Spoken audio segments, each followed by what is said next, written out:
Are you searching for the best in online black radio? Then go to blacktalkradionetwork.com, helping you filter through the noise. Real talk, black talk.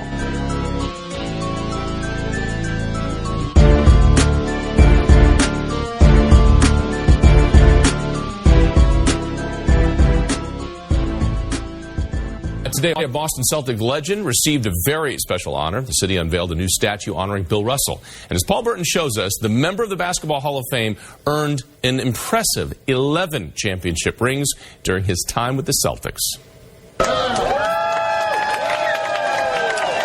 It's a tribute and honor long overdue to a true champion and perhaps the greatest basketball player ever to step on the court, Bill Russell. I played a team game, and the only important statistic was who won the game. And so I've always thanked my teammates for letting me help them be champions. At a special unveiling at City Hall, the bronze statue pays tribute to number 6, who played for the Celtics from 1957 to 69, where he won 11 NBA championships and 5 MVPs. Though for many years, his reception here in Boston was not well received. When he played basketball in Boston, it wasn't easy to be a black man in Boston, let me tell you. But Bill Russell made it. He broke that line. And today we honor Bill Russell. When he stood up for some of the atrocities that were going on in our country and even in this city, that is a brave, courageous man. The statue has been 2 years in the making. In 2011, President Obama gave Russell the Presidential Medal of Freedom, the highest civilian honor. And I hope that one day in the streets of Boston, children will look up at a statue built not only to Bill Russell the player, but Bill Russell the man.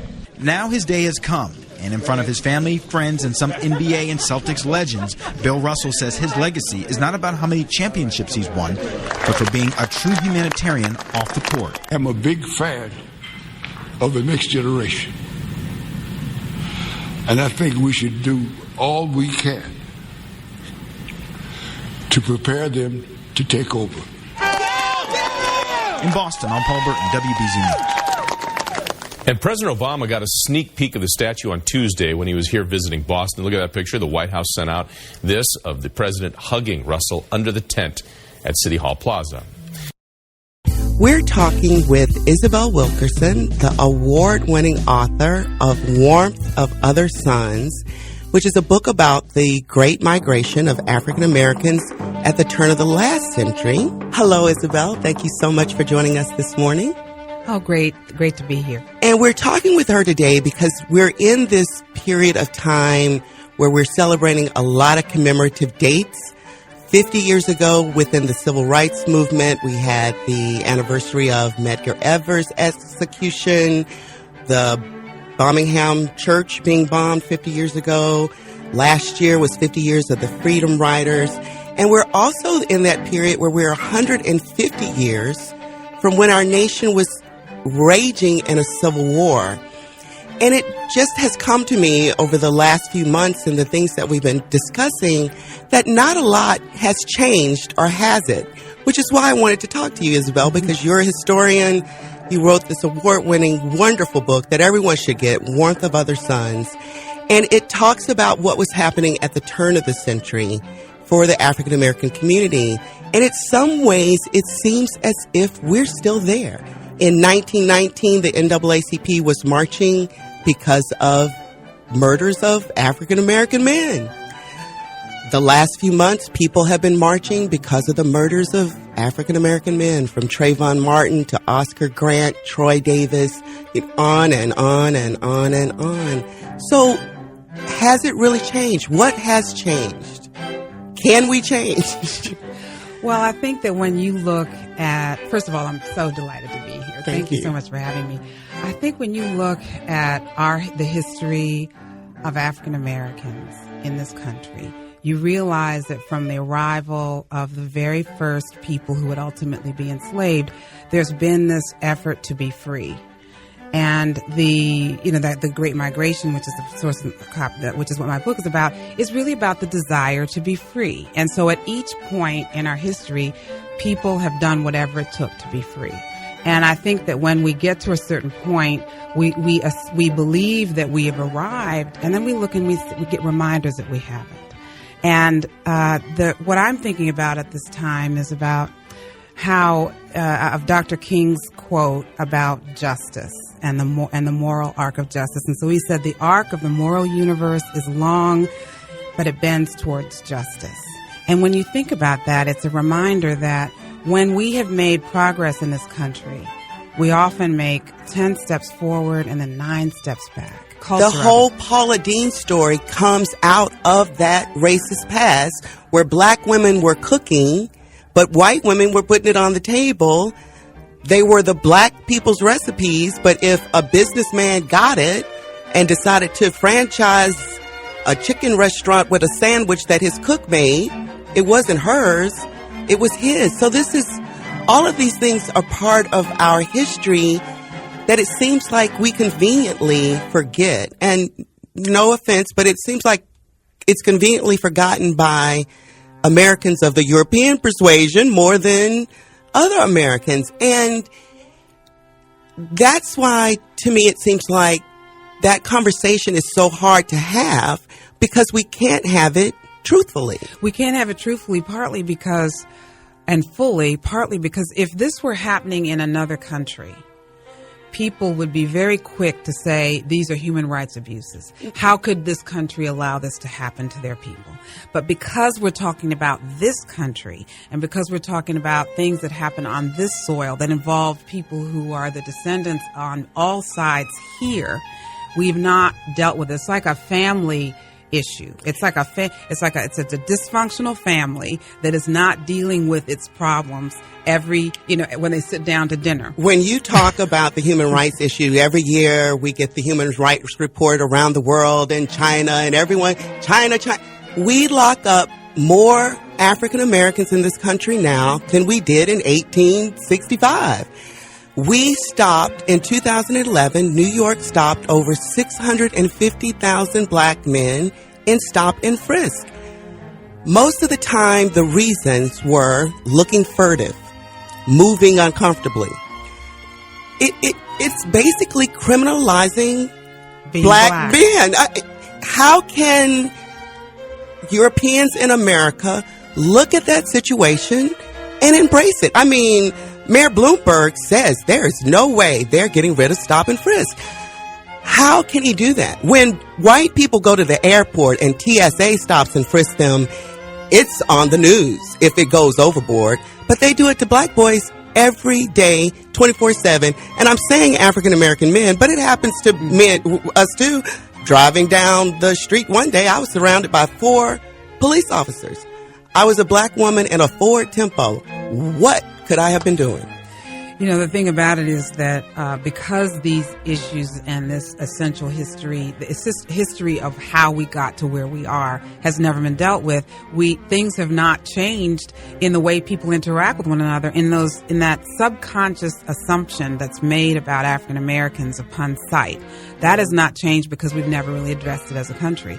People are not making the connection between how these things were in some ways the foundation of interaction between African Americans and others throughout from the beginning of the country, have not made the connection to how things occurred in the 1700s and 1800s and the 1900s to what's going on now. Because these things have never been dealt with, they have not changed when it comes to the immediate subconscious reaction to dealing with people who look different from you. And that's what is undergirding all of it. Context of White Supremacy. Justice Gus T Renegade in for another broadcast, hopefully to share constructive information on the system of white supremacy. Today's date, Friday, November 1st, 2013. So I have been told. Final study session on Isabel Wilkerson's The Warmth of Other Suns, the epic story of America's great migration. I would once again say our timing, it's pretty good here on the cows. The day that we end Isabel Wilkerson's The Warmth of Other Suns, Bill Russell gets his statue unveiled in Boston, Massachusetts, for all of his work, really for being a victim of racism. You know things were trifling and embarrassing when white people are talking about events from 50 years ago giving this man a tribute, and they have to say, man, it was no easy time for Bill Russell here in Boston while he was winning 11 championships. The way he was treated, disgracefully terrorized, not just because he was a black person, but because white people are so dedicated to practicing racism that even a black male who's helping their beloved Celtics win every championship you could possibly win, he's still a nigger. And we're still going to practice racism. But that did happen today. President Obama even talked about that yesterday. Isabel Wilkerson, that was a great interview that she conducted. You only heard a snippet. You can check out the entire interview if anyone is interested. I will post links to the full program on my webpage. Great folks down in Atlanta who did a great interview and kind of talking about some of the unfortunate consistencies that we observe with regards to white people practicing racism, then now on into eternity. But I will post that on the page, the good folks at WCLK. Great interview that was just a few weeks ago. Anywho, final study session. We will wrap things up. A little bit sad as most of our main characters are older and transitioning, but final thought, she will also touch on the return, many black people going back to the South to reside in the 21st century. She'll have final thoughts on that, and we'll be looking forward to wrapping up, getting concluding thoughts on the book. Main themes folks will take away, anything big that they've learned from our time these past 3 months. We've been reading this since the past summer. So without further ado, the final study session, Isabel Wilkerson's The Warmth of Other Suns, the epic story of America's Great Migration, Context of White Supremacy. New York, spring 1998. The trouble began with a mysterious dark spot on the back of George Starling's foot. One of his grandsons had been the first to notice it. George was a diabetic and knew not to take chances with such things. He made an appointment to see his doctor right away. The doctor admitted him to the hospital for tests. There was fear the foot might need to be amputated. All these tests, Pat, the niece who used to live with him and Inez, said. Pat came in from Washington, where she was now living, and her brother came in from New Jersey to see about their uncle. There was relief when it turned out that the foot would not need to be amputated, but George was now requiring dialysis. The knees that had always given him trouble could not be relied upon now to hold him up, and he was having a harder time keeping his balance. Pat and her brother helped George get up when they were there, but after they and his other visitors left, George slipped and fell in the hospital. In time, he appeared to be recovering and was looking to go home. "Well, they not going to keep me no longer," he told Pat. "Okay now," Pat said. "I'll be up there to see about you." But he was instead transferred to a nursing home for rehabilitation. While there, he lost his balance and fell again. This time, he hit his head. By now, Gerard, his firstborn, had been alerted in Florida as to his father's condition. The two had long been at odds. Gerard's lifestyle was counter to everything George had worked for. Gerard had been a drug hustler operating out of Miami and Gainesville. He had had money, homes, cars, women. Wherever he showed up, he gave everybody $100 just because he could. But in recent years, he had been down on his luck. He had diabetes like his father and was on dialysis and insulin. Hearing that his father was in the hospital, he made plans to come up to New York. "We were all waiting on Gerard with great anticipation," Pat remembered. It was while Gerard was trying to figure out what day to come to New York that George fell and hit his head. He suffered a cerebral hemorrhage and slipped into a coma. By the time Gerard made it to New York, George was unconscious and hooked up to machines to sustain him on the chance he might come out of the coma. Pat took Gerard to the hospital to see his father. The moment he walked in and saw him, he broke down crying, Pat said. Gerard had to leave the room. He said he couldn't stand to see his father that way. They didn't stay much longer. Gerard had not realized how grave his father's condition was. He decided to head back to Florida, seeing as how there was nothing he could do to change things.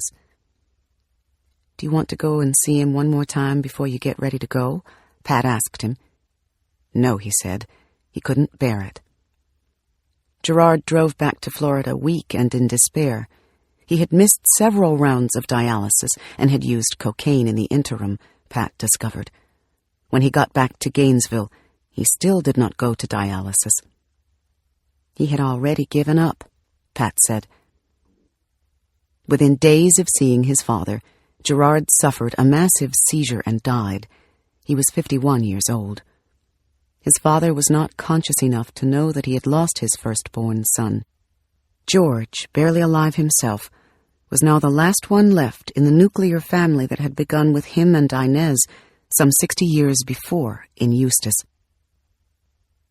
There was no one in the hospital room when I went to see George Starling.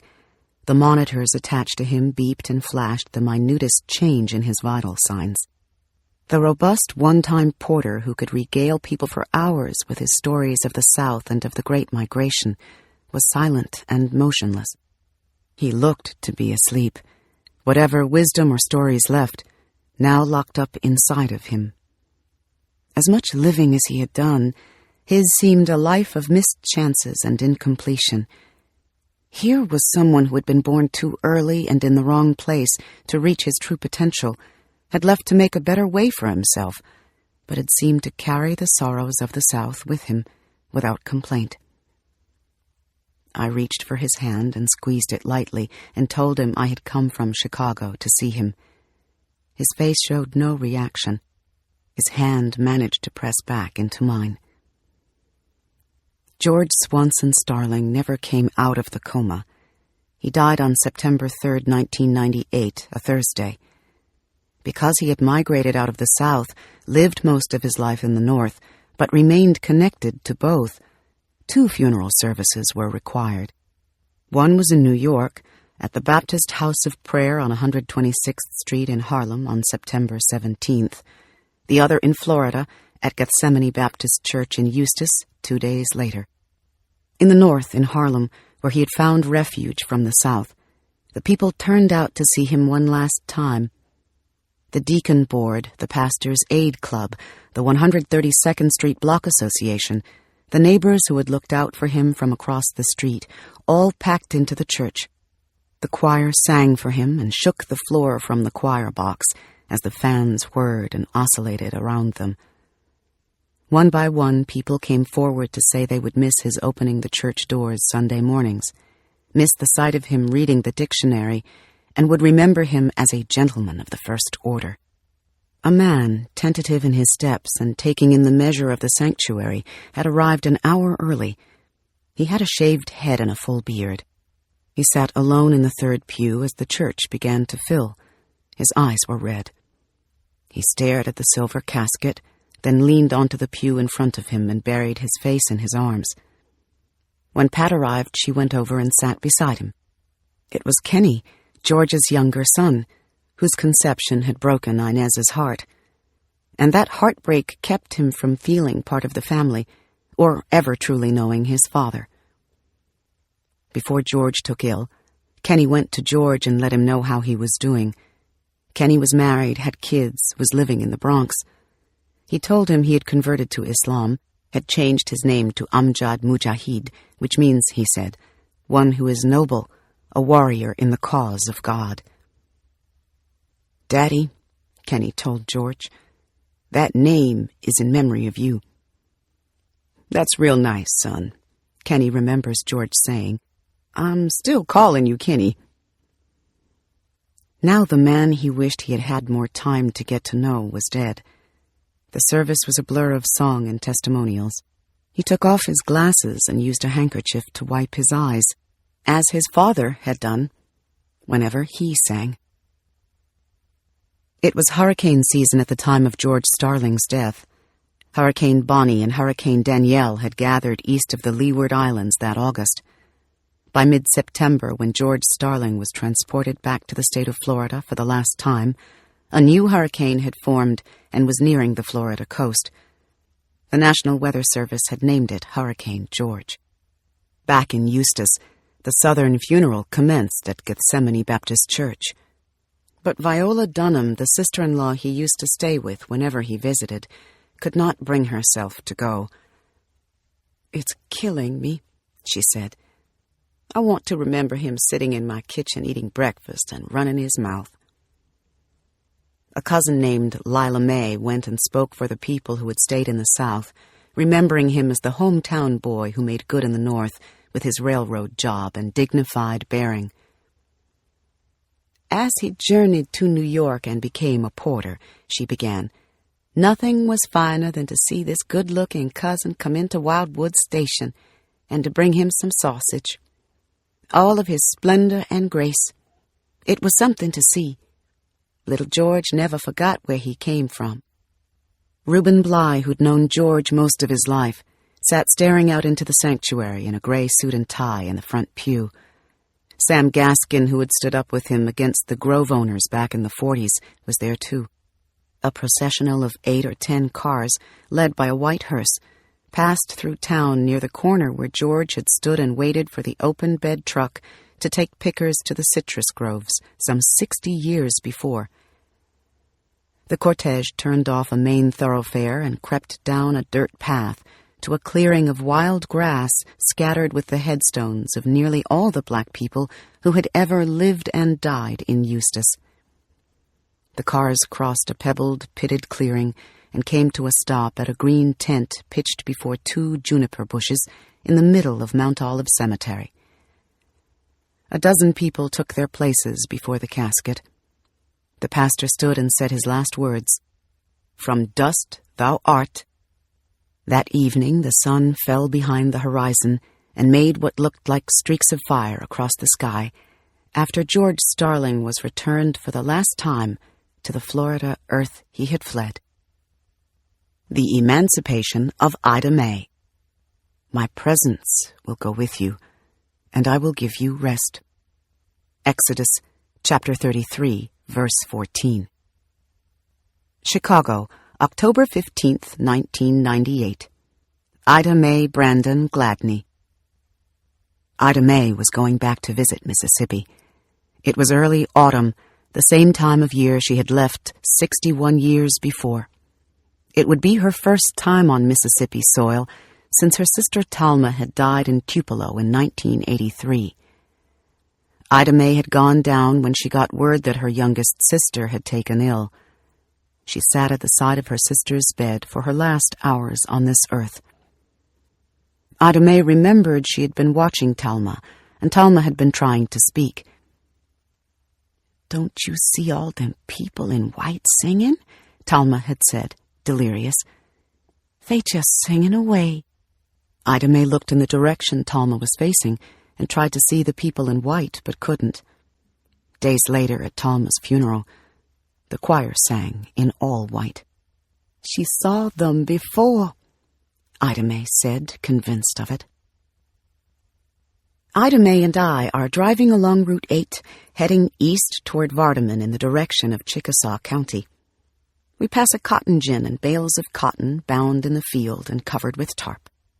The bales are packed high and tight and look like cubes of styrofoam the size of a school bus from a distance. We cross a gravel road with cotton on either side of it. "That cotton's loaded," Ida May said, her eyes growing big. "Let's go pick some." "You sure that's all right?" I ask. "That's somebody's cotton. What if they see us?"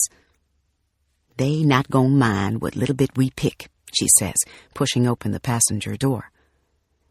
She jumps out and heads into the field. She hasn't picked cotton in 60 years. It's as if she can't wait to pick it now that she doesn't have to. It's the first time in her life that she can pick cotton of her own free will. I follow her out, and she starts pulling at the bowls, and I pull at them too. No cars or trucks pass by, and we are surrounded by cotton. We carry a bouquet of cotton buds back to the car and head to her sister-in-law Jessie Gladney's house. Along the route, there are no street lights, traffic lights, or stop signs. There are no street signs to identify what road you are on. The directions to the house call for looking for a cotton gin, passing and keeping count of 5 or 6 bridges that are merely dirt mounds over dry creek beds, making a right at a Baptist church, and looking for the sister-in-law's off-white double-wide on the right-hand side of the road, assuming we're on the correct one. Jessie is Ida May's sister-in-law twice over, in the small, insular circles of rural Mississippi. She was married to Ida May's husband's brother Artie, and she is the sister of the man Ida May's sister Talma married. Jessie moved up to Chicago in 1946, but recently returned to Mississippi, where her brother Aubrey lives. She went back south with her husband, but he was ill and not particular about moving back to Mississippi, and did not live long after they had arrived. That left Jessie widowed and alone in the isolated double-wide, with her sweet nature and bad knees.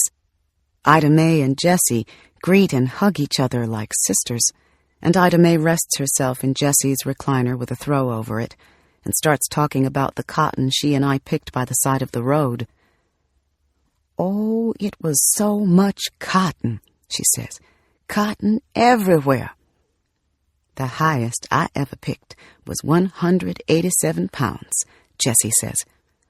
"I just couldn't do it," Ida May says. "I'd pick and cry. I ain't never liked the field." The two of them catch up on the latest with the kids and nieces and nephews, and then Ida May starts talking about life back up in the north. "You see everything up there, Jessie," she says. "Seem like they choose this block to do all they dirt. They sell drugs there. They open their mouths and put it down their throat. That's where they keep it. One lady died from swallowing it. It must have got hung up in her lung. I missed her and asked about her. She used to sit under the tree out there. She was in her 50s and she died from it." Ida May pauses and looks away. "I reckon people who've passed on wouldn't want to come back if they could. They couldn't take what's going on nowadays." Jessie mostly listens. She's having trouble with her legs, and her husband's death is still weighing on her heart. Which reminds Ida May of her husband. "I waited on George 47 years, she says. And I mean I waited on him. When he come home from work and when he wanted his breakfast, lunch, and dinner, I give it to him. I served him. They expect too much. When he passed, I wasn't thinking about no other husband. I laugh and talk with them, but that's as far as it go." The next day, we are riding through the curving hills of Chickasaw County, rising and sinking along the red dirt road. We are retracing the corners Ida May and her family lived and sharecropped, and looking for anyone she might know who is still around. We drive through pine woods draped in kudzu and through tumbling fields down a gravel road that kicks up dirt as we pass. Every now and then, the hills are broken by a cabin with a chicken wire fence around it and a pickup truck at the side. The land is quiet, at peace, as if the bloodshed of the 20th century never happened.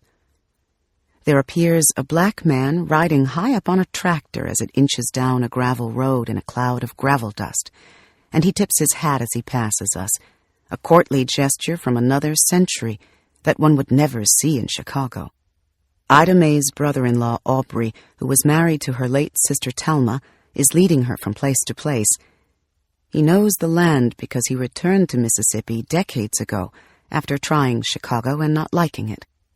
Aubrey tries to find Miss Theeney's house, the one where the men came courting Ida May on the front porch. They spot a weathered shack leaning on its side. They stop to inspect it and conclude that it might have been Miss Theeney's, but they couldn't say for sure. Falling-down shacks look pretty much the same. "Been so long," Ida May says. In the car, Ida May looks out at all the cotton that ruled her days and that she is free from now. Aubrey points to a machine off in the distance. "That machine can pick 15 to 20 bales of cotton in a day," Aubrey says proudly of the advancements made since Ida May left. "Sure enough," Ida May says blankly. She looks out with vague interest at the blur of field. Then she turns the conversation to the old friend she wants to see and how different things look to her now.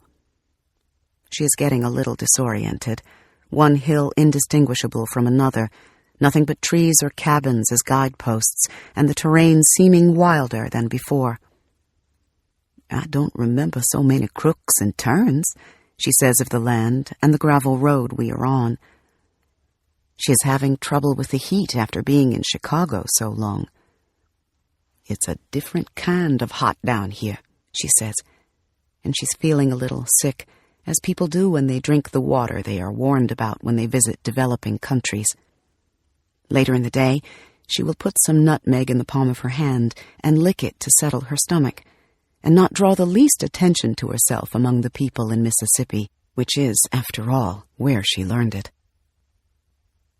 In and around the settlements of Chickasaw County, Ida May visits with a succession of people who knew her. They greet her like a loved one they just discovered happens to be alive after all. She visits Isolina Harris, Marcel Barr, Doretta Boston, a lady named Azaline. Aubrey has taken charge and takes great pride in being the one to ask bewildered home folks, "You know who this is?" The people inspect Ida May's face. She was a young mother in her 20s the last time some of them saw her. Now she's a great-grandmother. They look hard and see the pointed nose of her sister Talma, or the nut butter coloring of Miss Theeney. Some catch on right away and startle themselves in the recognition. "You know I know Miss Ida May. I declare, how you doing?" one lady says after figuring it out, grabbing Ida May and smothering her in hugs. She stops by to see an old classmate named Castoria. "You know who this is?" Aubrey asks again. Castoria says she can't place her, doesn't know her. "Yes, you do," Aubrey insists. "This is Ida May." Castoria's face brightens. The two of them embrace each other and let out gap-toothed smiles. "Girl, I ought to whoop you good," Castoria says. "Lord have mercy on me. When have I seen Ida May?" "It's been years and years and years," Ida May says. "I went to school with you. Just a few of us living now." "Lord have mercy on my soul," Castoria says, still staring at Ida May. Aubrey takes her to the church cemetery, where many of the black people of Chickasaw County are buried. She finds her mother, Miss Theeney, and some cousins and aunts, but not the father she loved so dearly. One of the headstones appears to be testimony to the hard times the people faced under Jim Crow. It reads simply, "Thy trials ended." Aubrey scans the headstones of all the people they once knew. "Ida May, you gonna be buried down here?" Aubrey asks her. "No, I'm gonna be in Chicago," she tells him. We pull up to a frame house with a pickup truck and farm implements in the yard. It's where David McIntosh lives. He was the suitor who rode on horseback to court Ida May when she was a young girl, and who lost out to the man who married Ida May and carried her off to Chicago. Had things turned out differently, had she not married George, this might be where Ida May would be living, on a Chickasaw County farm with chickens and pole beans in walking distance from where she grew up. She would never have lived in Chicago, might never have seen it. She wouldn't have been able to vote all those years, or work in a big city hospital, to ride the elevated train and taste Polish sausage, and be surrounded by family and friends most everywhere she went, because most everyone she knew moved north like she did. Her children, James, Eleanor, Velma, not to mention the grandchildren, might not have existed or would surely have been different from what they were if they had. It's almost incomprehensible now. David comes out of the house in his baseball cap. He has not seen her in half a lifetime. He recognizes her instantly. He breaks into a smile. "How you, Ida May?" "I'm blessed," she says, smiling back. He is a compact man in soiled denim and bifocals, not much taller than Ida May. He stayed in Mississippi and lived his life close to the land, the opposite of how Ida May ended up. He studies her face across the decades and reaches out and grabs her hand. Just then, David's wife in white braids comes out to see who is visiting, and Ida May and David keep it to a warm hug and a few words. Ida May climbs into the car, still looking back at David, and he's still looking at her. "Bless his heart," Ida May says, as the car backs out of his dirt yard. "I knew him the minute I saw him." That turned out to be the last time they would see each other. He died the next year, and she would not mourn so much as contemplate the meaning of what might have been and what their lives had turned out to be. Chicago, March 5th, 1999. Ida May Brandon Gladney. Ida May's living room had a pink glow to it.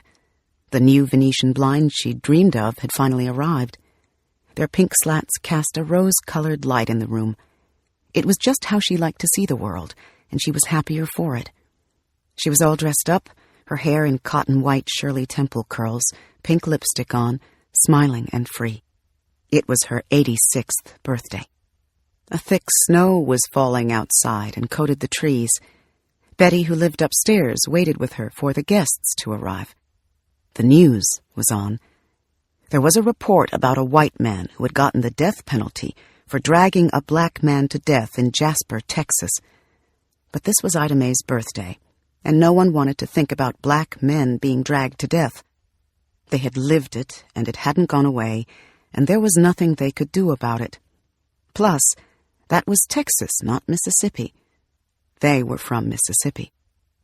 Outside, a man was parking his truck in front of the empty lot next to Ida May's house. She heard the screeching of the brakes and turned toward the window to see what was going on. "He needs to move that truck," Ida May said. "That rusted back truck is blocking my view." Eleanor's daughter Karen arrived with a new boyfriend named Mike. He had a square jaw and specks of gray in his hair, looked to be late 40s to mid-50s. When Mike came in, Ida May noticed him right away. "I don't know who that is," she said, "but he sure ain't bad on the eyes."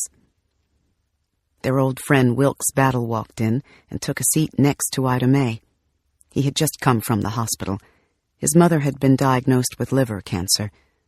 The doctor said there was no more they could do. He said it could be 2 months or 2 days, they just didn't know.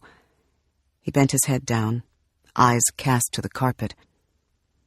Ida May looked wide-eyed into his face with wonder and sympathy. All the people she had lost and buried, and still she listened as if this were the first she had heard of death and the first she had seen of grief.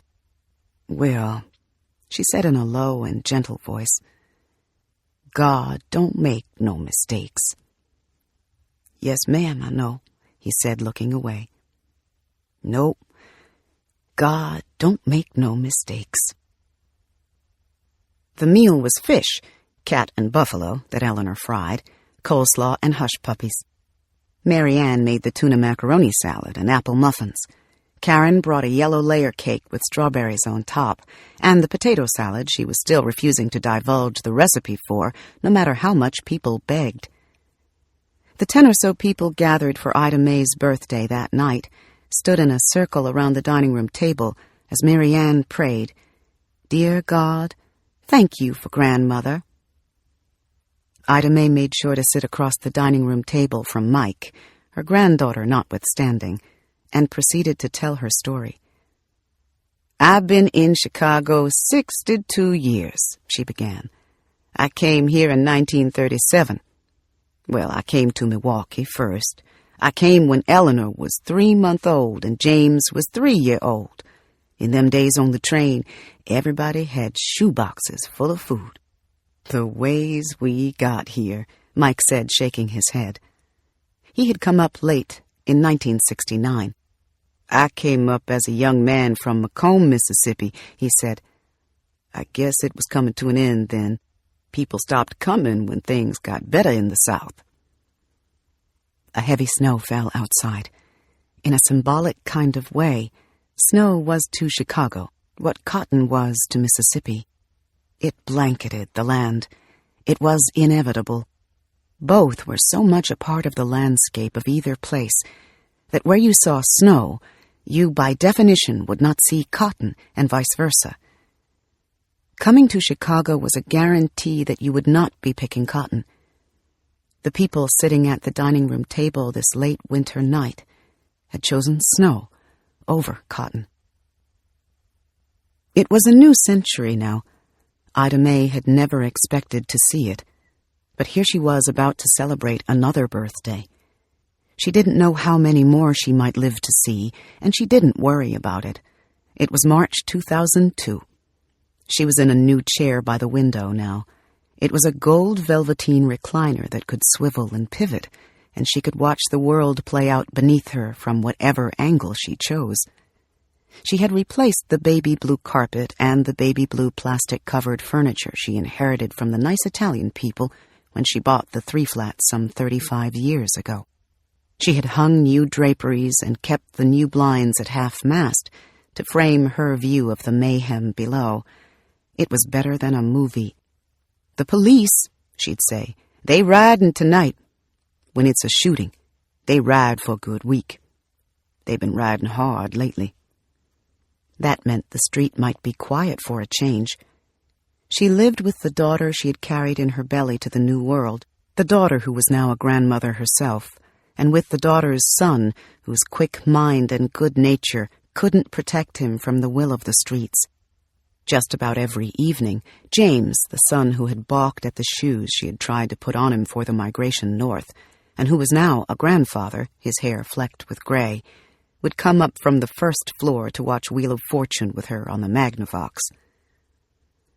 She had outlived her proud and stoic husband, her 2 oldest daughters, the suitor she might have married who would have kept her in the South, the hot-headed Willie Jim who raised his chains up to her that night in Mississippi, old Mr. Ed, who was a decent boss man but still made life harder than it had to be down south, Miss Julie McClenna, blind and sweet though she was, and even the more tortured souls like Robert Foster and George Starling, whom she never knew, but who, along with several million others, were on the train out of the South with her in spirit, if not in fact.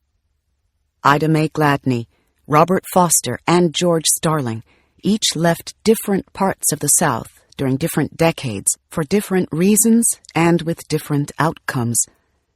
The 3 of them would find some measure of happiness, not because their children had been perfect, their own lives without heartache, or because the North had been particularly welcoming.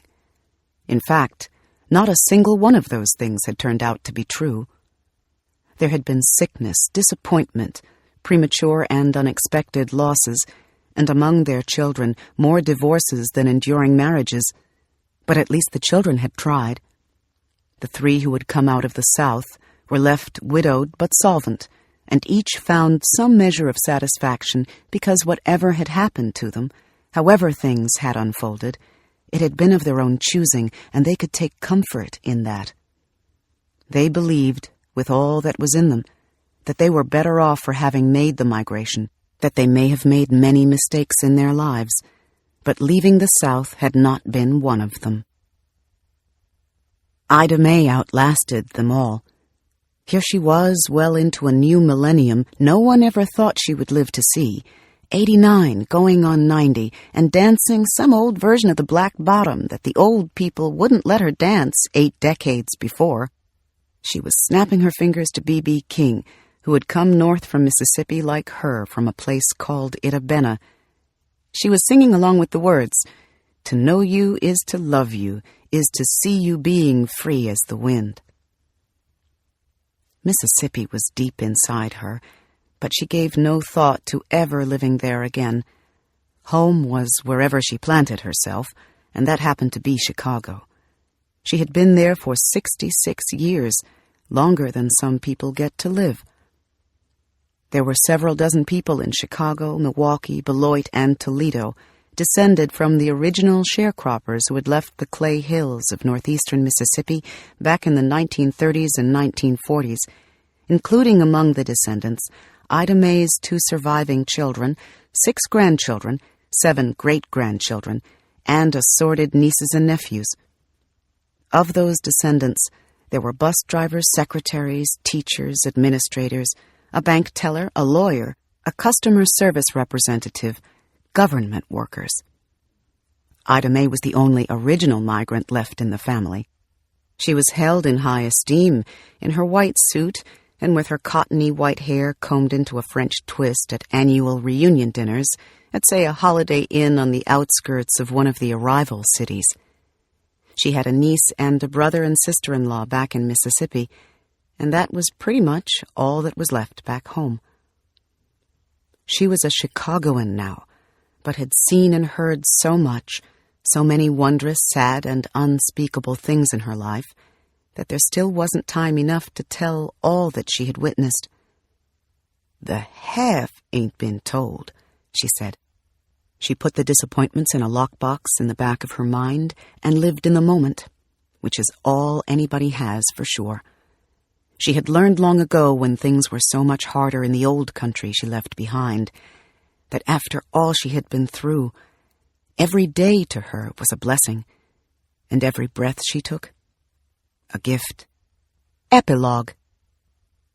Because we have tasted the bitter swill of civil war and segregation, and emerged from that dark chapter stronger and more united, we cannot help but believe that the old hatreds shall some day pass, that the lines of tribe shall soon dissolve, that as the world grows smaller, our common humanity shall reveal itself. Barack Obama, Presidential Inaugural Address, January 20th, 2009. By the time the Great Migration was over, few Americans had not been touched by it. The descendants of those who left the South were raised in a world their ancestors could not have comprehended. Those who stayed had relatives up north or out west that they could boast about, and options that they had not had before if they too wanted to leave. In parts of old Abbeville County, South Carolina, for instance, there is not one family that does not have close relatives in Philadelphia, wrote the scholar Allen B. Ballard. It's always Philadelphia. Their world, the former Confederacy, was made better in part because of the pressures put upon it by those who made the sacrifice to leave it. The blacks who arrived from Africa and the Caribbean entered a country where people of African descent could breathe freer for all that had come before them. They lived next to and did business with the great mass of people who had migrated from the South. So, too, did other immigrants and native whites who employed the migrants and their children, rented to them, sold goods to them, fled from them, or befriended them. And people all over the world were enriched by the music the migrants carried north with them, and through translation became, from Louis Armstrong to Miles Davis to Aretha Franklin to the Rolling Stones to Tupac Shakur and many others, essentially the soundtrack of the 20th century. With all that grew out of this mass movement of people, did the Great Migration achieve the aim of those who willed it? Were the people who left the South and their families better off for having done so? Was the loss of what they left behind worth what confronted them in the anonymous cities they fled to? Throughout the migration, social scientists all but concluded that the answer to those questions was no, that the migration had led to the troubles of the urban North and West, most scholars blaming the dysfunction of the inner cities on the migrants themselves. The migrants were cast as poor illiterates who imported out-of-wedlock births, joblessness, and welfare dependency wherever they went. Masses of ignorant, uncouth, and impoverished migrants flooded the city, the sociologist E. Franklin Frazier wrote of the migration to Chicago, and changed the whole structure of the Negro community. The presence of the migrants in such large numbers crushed and stagnated the progress of Negro life, the economist Sadie Moselle wrote early in the migration to Philadelphia. Newly available census records suggest the opposite to be true. According to a growing body of research, the migrants were, it turns out, better educated than those they left behind in the South, and on the whole had nearly as many years of schooling as those they encountered in the North. Compared to the northern blacks already there, the migrants were more likely to be married and remain married, more likely to raise their children in two-parent households, and more likely to be employed. The migrants as a group managed to earn higher incomes than northern-born blacks, even though they were relegated to the lowest-paying positions.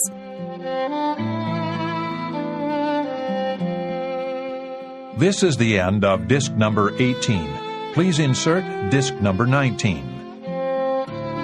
They were less likely to be on welfare than the blacks they encountered in the North, partly because they had come so far, had experienced such hard times, and were willing to work longer hours or second jobs in positions that few northern blacks, or hardly anyone else for that matter, wanted, as was the case with Ida May Gladney, George Starling, Robert Foster, and millions of others like them.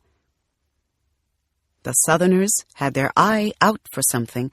An old settler, Arthur Fawcett, was quoted as saying in a book on the migration to Philadelphia, "These shrewd South Carolinians came here as if they knew there was something they could get, and they went after it." It could not have been imagined in the early decades of the Great Migration that some of those unwashed masses, yearning to breathe free, would end up leading the very cities that had rejected them upon arrival. The first black mayors in each of the major receiving cities of the North and West were not long-time northern native blacks or those having arrived from the Caribbean, but participants or sons of the Great Migration. Carl Stokes, whose parents migrated from Georgia to Ohio during World War I, would be elected in 1967 mayor of Cleveland, the first black to hold that office in any major American city. Tom Bradley, the son of sharecroppers, whose family fled central Texas for California when he was 6 years old, would become in 1973 the first black mayor of Los Angeles. Coleman Young, whose parents brought him north from Tuscaloosa, Alabama, would become in 1974 mayor of Detroit. Harold Washington, whose father migrated from Kentucky to Illinois, would in 1983 be elected, contentiously so, mayor of Chicago. Wilson Goode, the son of sharecroppers from North Carolina, would become in 1984 the mayor of Philadelphia. David Dinkins, the son of a barber who migrated from Newport News, Virginia, to Trenton, New Jersey, would in 1990 become mayor of New York. And Willie Brown, a one-time farmhand who left the cotton fields of East Texas for Northern California, would become mayor of San Francisco in 1996, after having served as the Speaker of the California Assembly, the first black to do so. Many of these men would serve multiple, if often difficult, terms in office, but each had exceeded anything their origins would have foretold. Over time, the migration would transform American music as we know it. The three most influential figures in jazz were all children of the Great Migration. Miles Davis was born in Alton, Illinois, after his family migrated from Arkansas. Thelonious Monk migrated with his family from North Carolina when he was 5. John Coltrane left High Point, North Carolina for Philadelphia in 1943 when he was 16. Coltrane had never owned a saxophone before his mother bought him a used one once he got north. He would just sit there all the time and practice and smoke cigarettes, a friend said. The neighbors complained, and a minister decided to give Coltrane the key to a Philadelphia church where he could play his sax whenever he wanted, which was often enough that his friends thought it bordered on the maniacal. Such may be the sheer force of determination of any emigrant leaving one repressive place for something he or she hopes will be better. But for many of the migrants from the South, the stakes were especially high.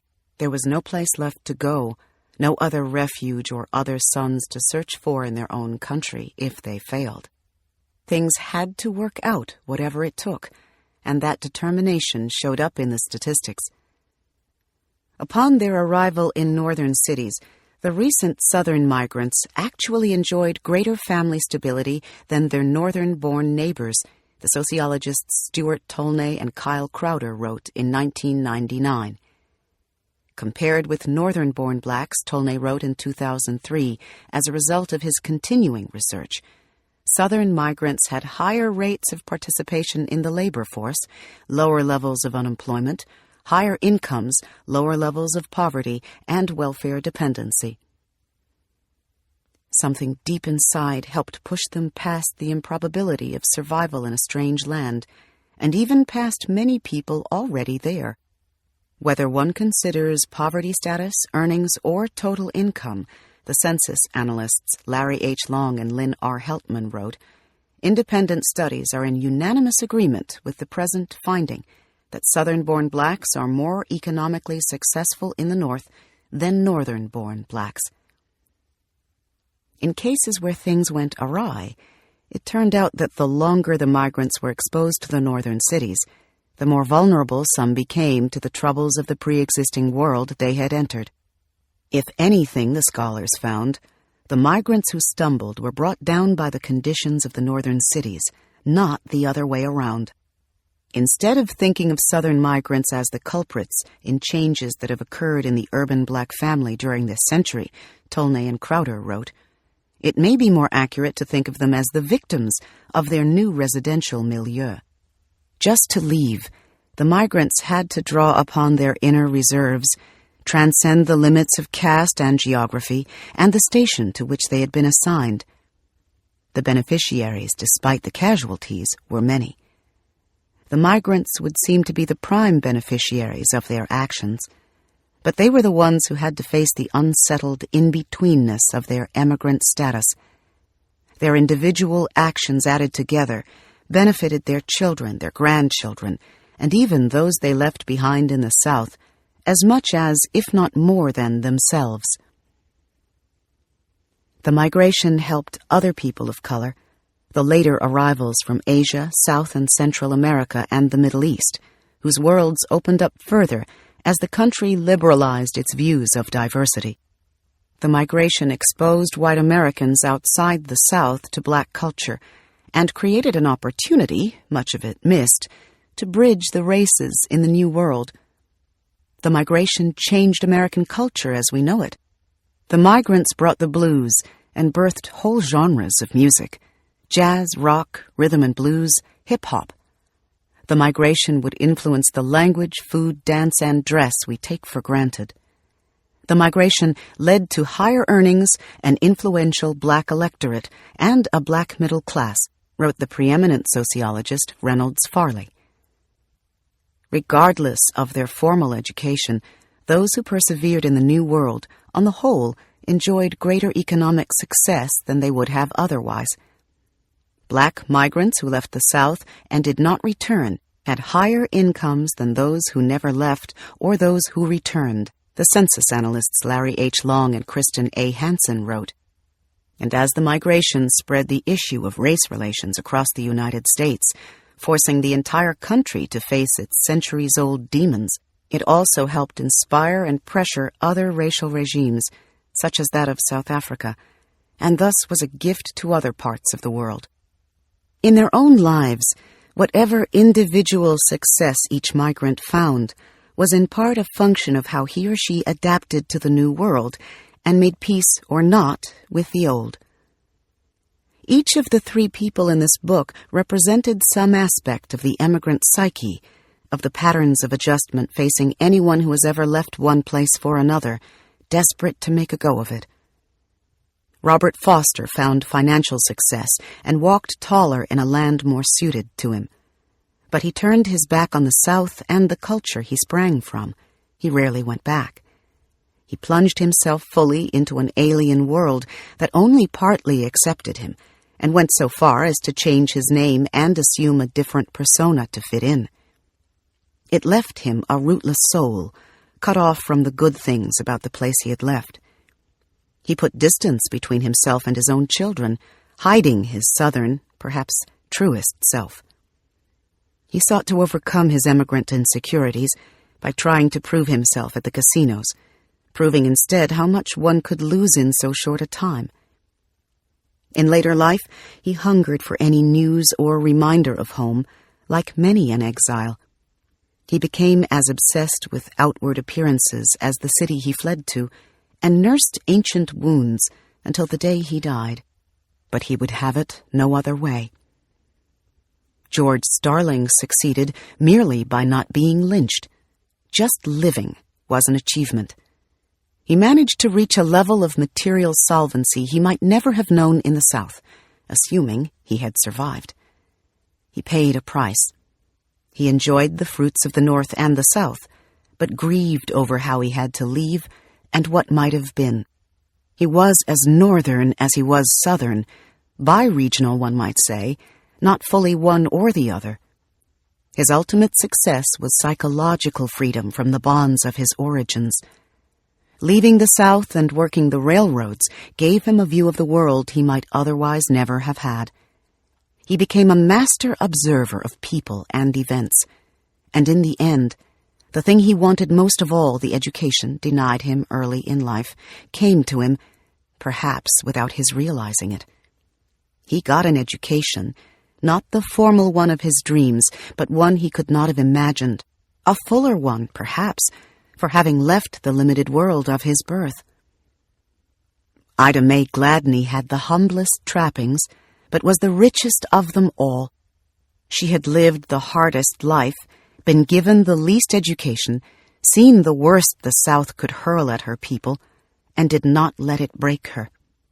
She lived longer in the North than in the South, but never forsook her origins, never changed the person she was deep inside, never changed her accent, speaking as thick a Mississippi drawl in her 90s as the day she caught the train out of Okolona 60-odd years before. She was surrounded by the clipped speech of the North, the crime on the streets, the flight of the white people from her neighborhood, but it was as if she were immune to it all. She took the best of what she saw in the North and the South and interwove them in the way she saw fit. She followed every jump shot of the Chicago Bulls and knew how to make sweet potato pie like the best of them in the Delta. She lived in the moment, surrendered to whatever the day presented, and remained her true original self. Her success was spiritual, perhaps the hardest of all to achieve. And because of that, she was the happiest and lived the longest of them all. Context of White Supremacy. The number to dial is 760-569-7676, and the code is 564-943#. Press star 6 if you would like to participate. Final study session on Isabel Wilkerson's The Warmth of Other Suns.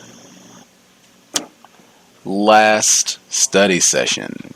If you have thoughts, major themes you want to tie together, patterns you have observed throughout the book, definitely any thoughts people have on what white people get from this book, why white people are so pleased to read this book and have had so many wonderful things to say about the book, definitely would like to hear input on that.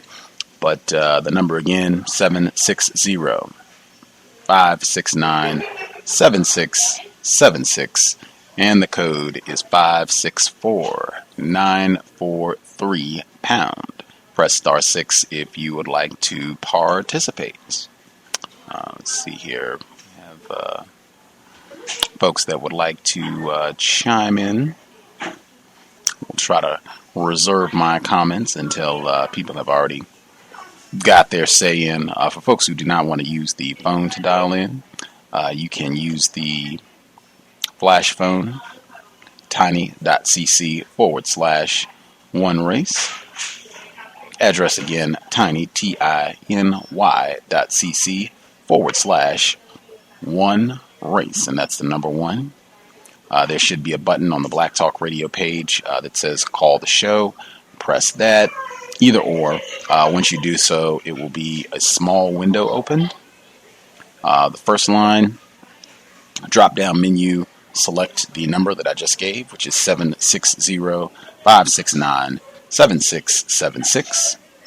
On the second line, put in the code, which is 564-943. And then the final line, you can either put in a pseudonym, you can leave it blank, whatever the case may be. But when you are done, press the green button at the bottom that says call the show. Press that. It'll connect you. We should be able to hear you. And then if you would like to participate, just press *6. And that'll hopefully should be an audio prompt after you press *6 to press the number 1. And it'll put your hand up. We'll be able to get you on the program.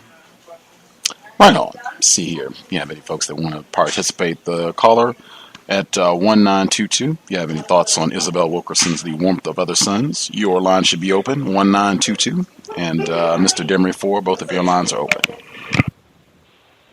Greetings, everyone, and greetings to you, Gus. How are you? Right, poorly. Good to hear from you, sir. My thoughts on, I'm gonna save my thoughts later on.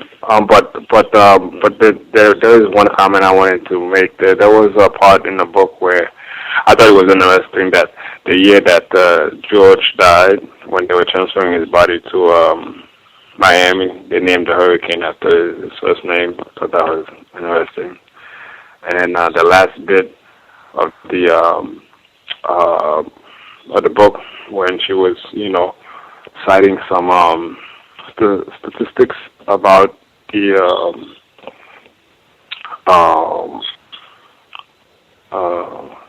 migrants that came from the South, how they fared better than the people that were already living in the North. I thought that was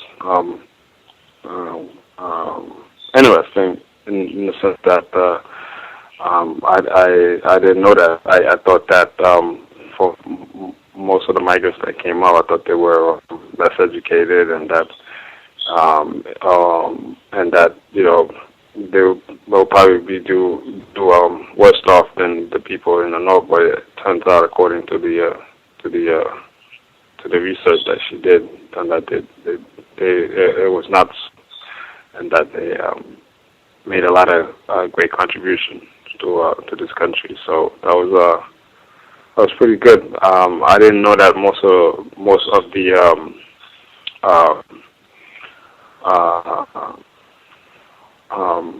mayors and musicians, most of them were product of migrant, were the offspring of migrant that came from the South. So I learned a lot from it.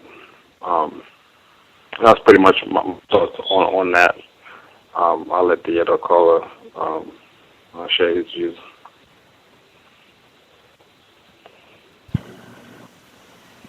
Yes. Can I be heard? Yes, sir. Okay. I got caught up on the archives, but I missed the last show, so I want to start a few of my comments from the last section. I thought it was noteworthy that Dr. Beck's widow came to see Dr. Foster. Even when she was in her 90s, she made it out to see him, which is a testament to how well liked and loved that Dr. Foster was. And the book mentioned that I guess he didn't go to church very often. He hadn't been to church since his wife had died, but they had his memorial in that church, and he was cremated by his daughters. I didn't. At first, I had mixed feelings about that.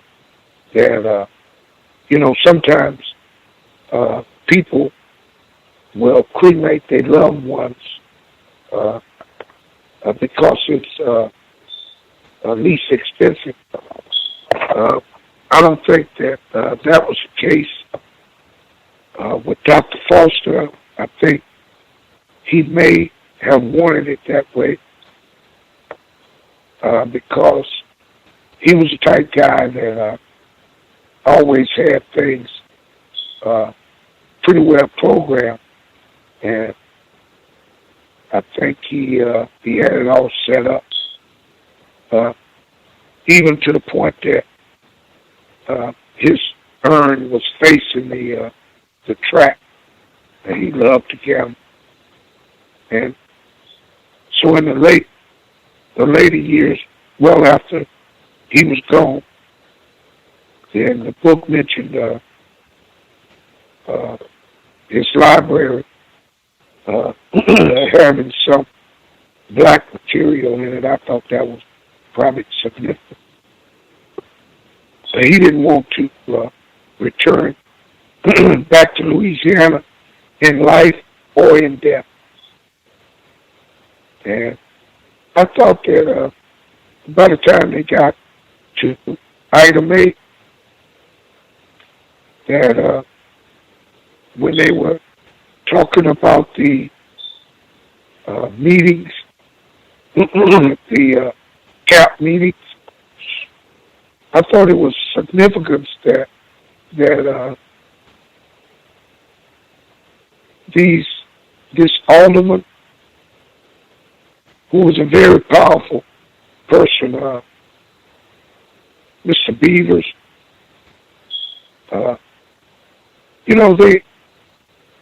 they didn't really have any power. They didn't get anything done.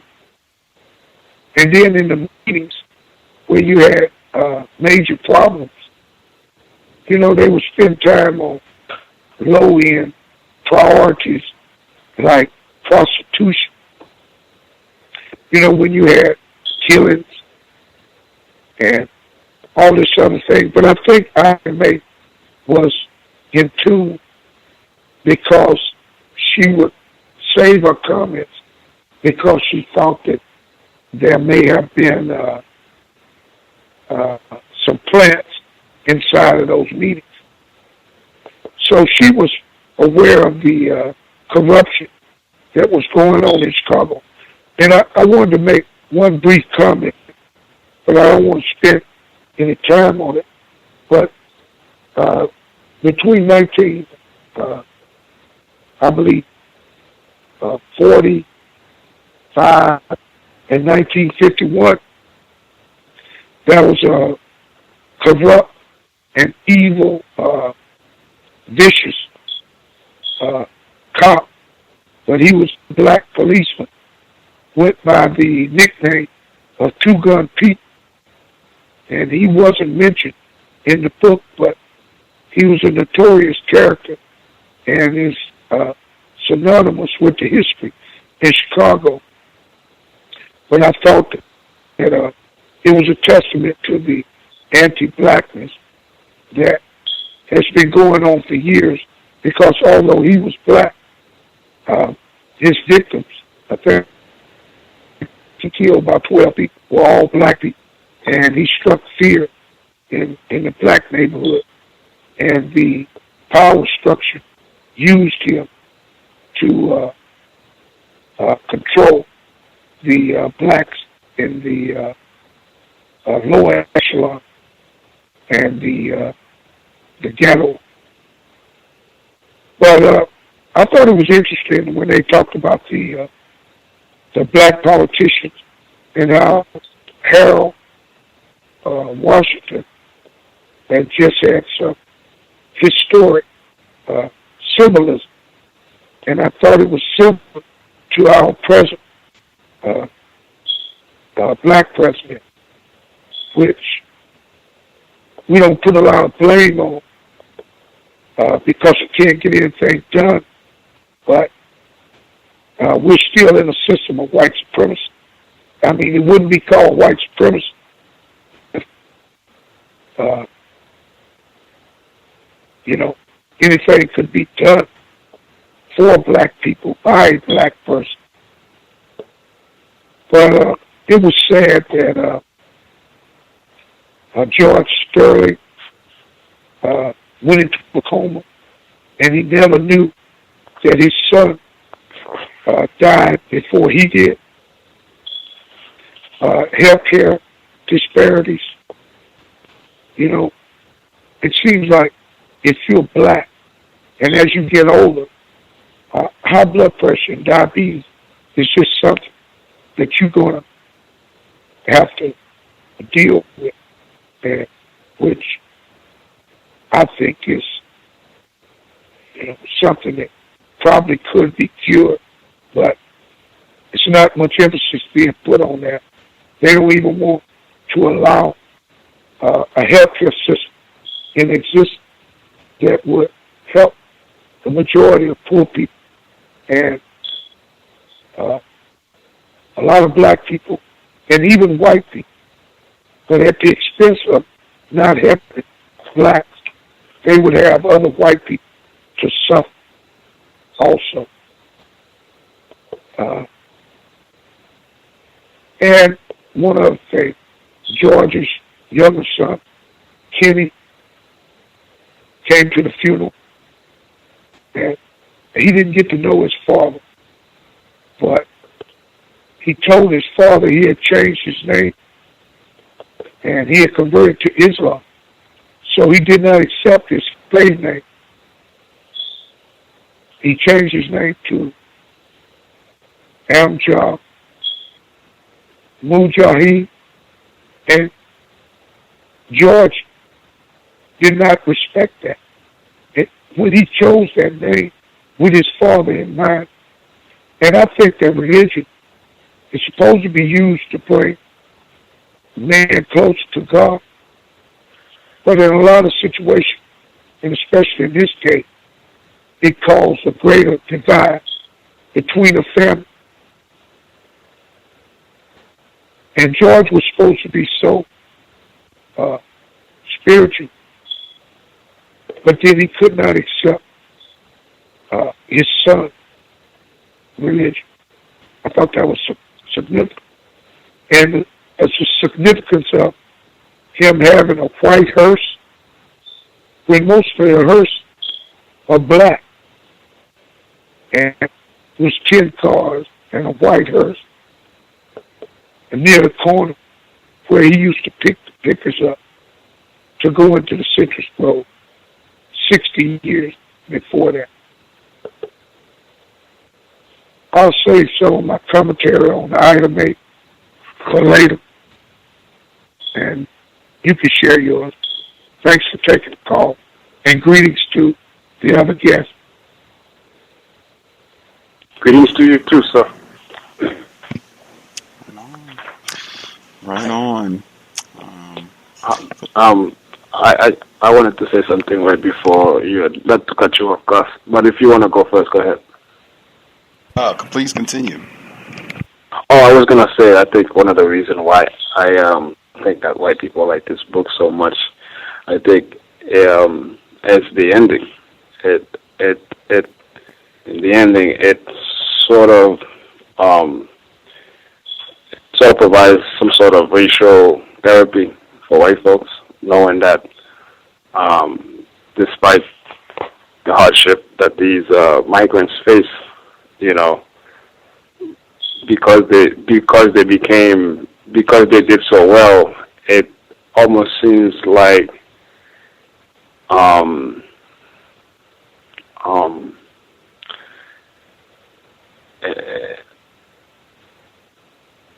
it almost seems like the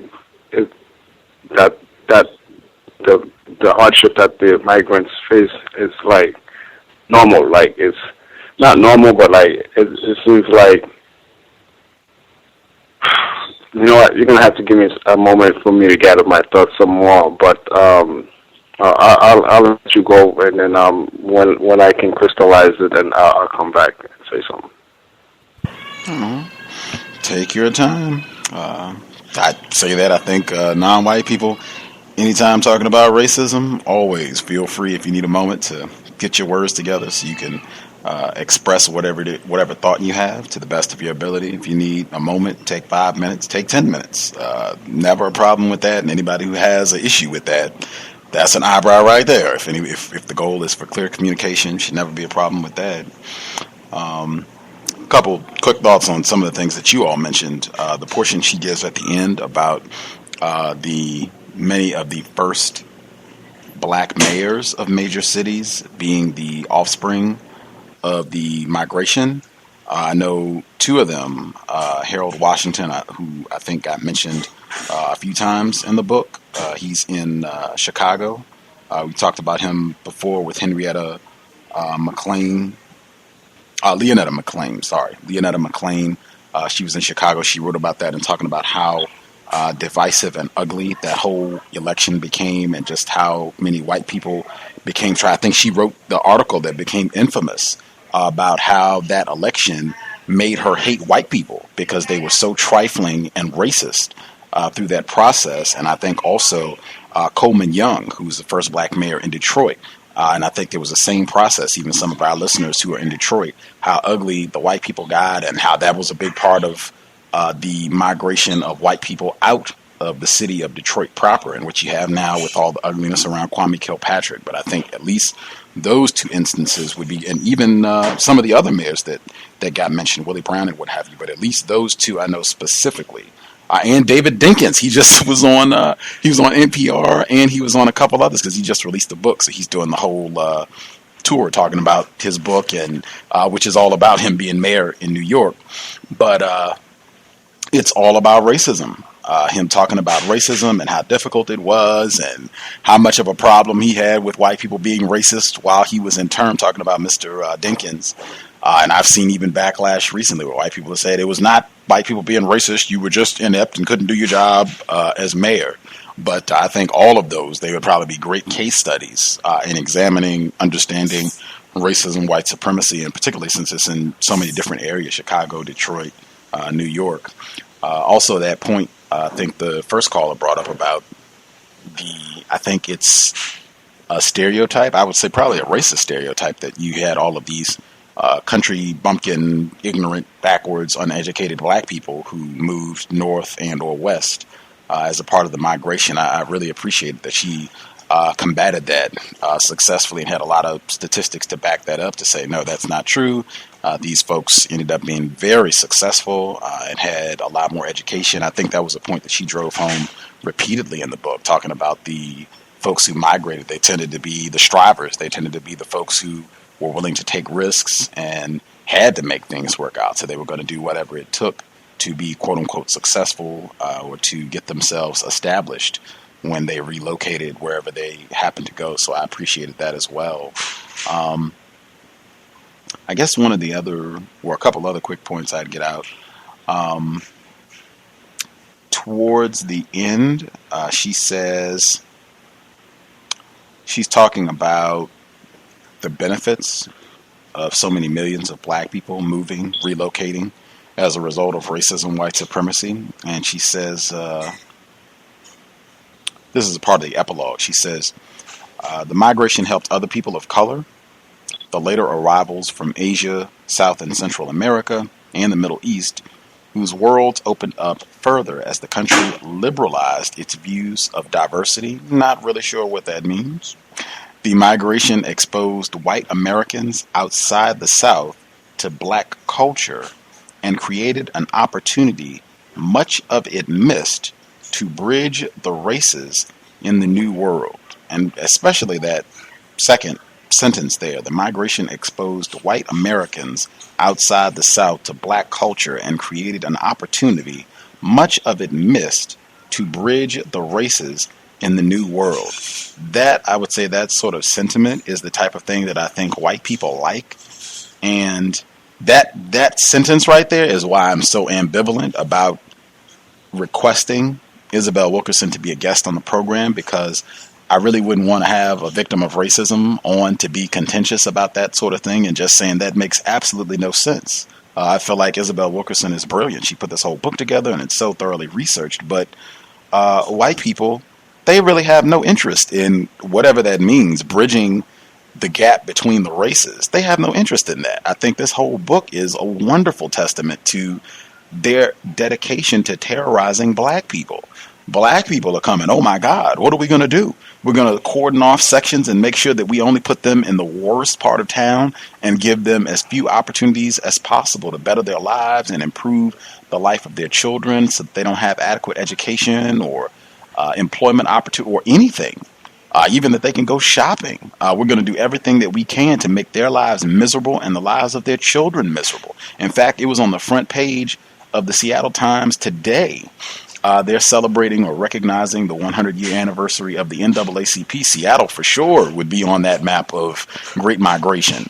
And they were talking to a black male. I don't have the article in front of me, but they were talking to one of the black males. He was a member of the NAACP, and he was saying that I remember when we came to Seattle and they didn't want to give us housing. They didn't want to give us, they wouldn't even show us homes that were outside of the Central District. And I said before, it is still to this day referred to as the Colored District, known for warehousing black people.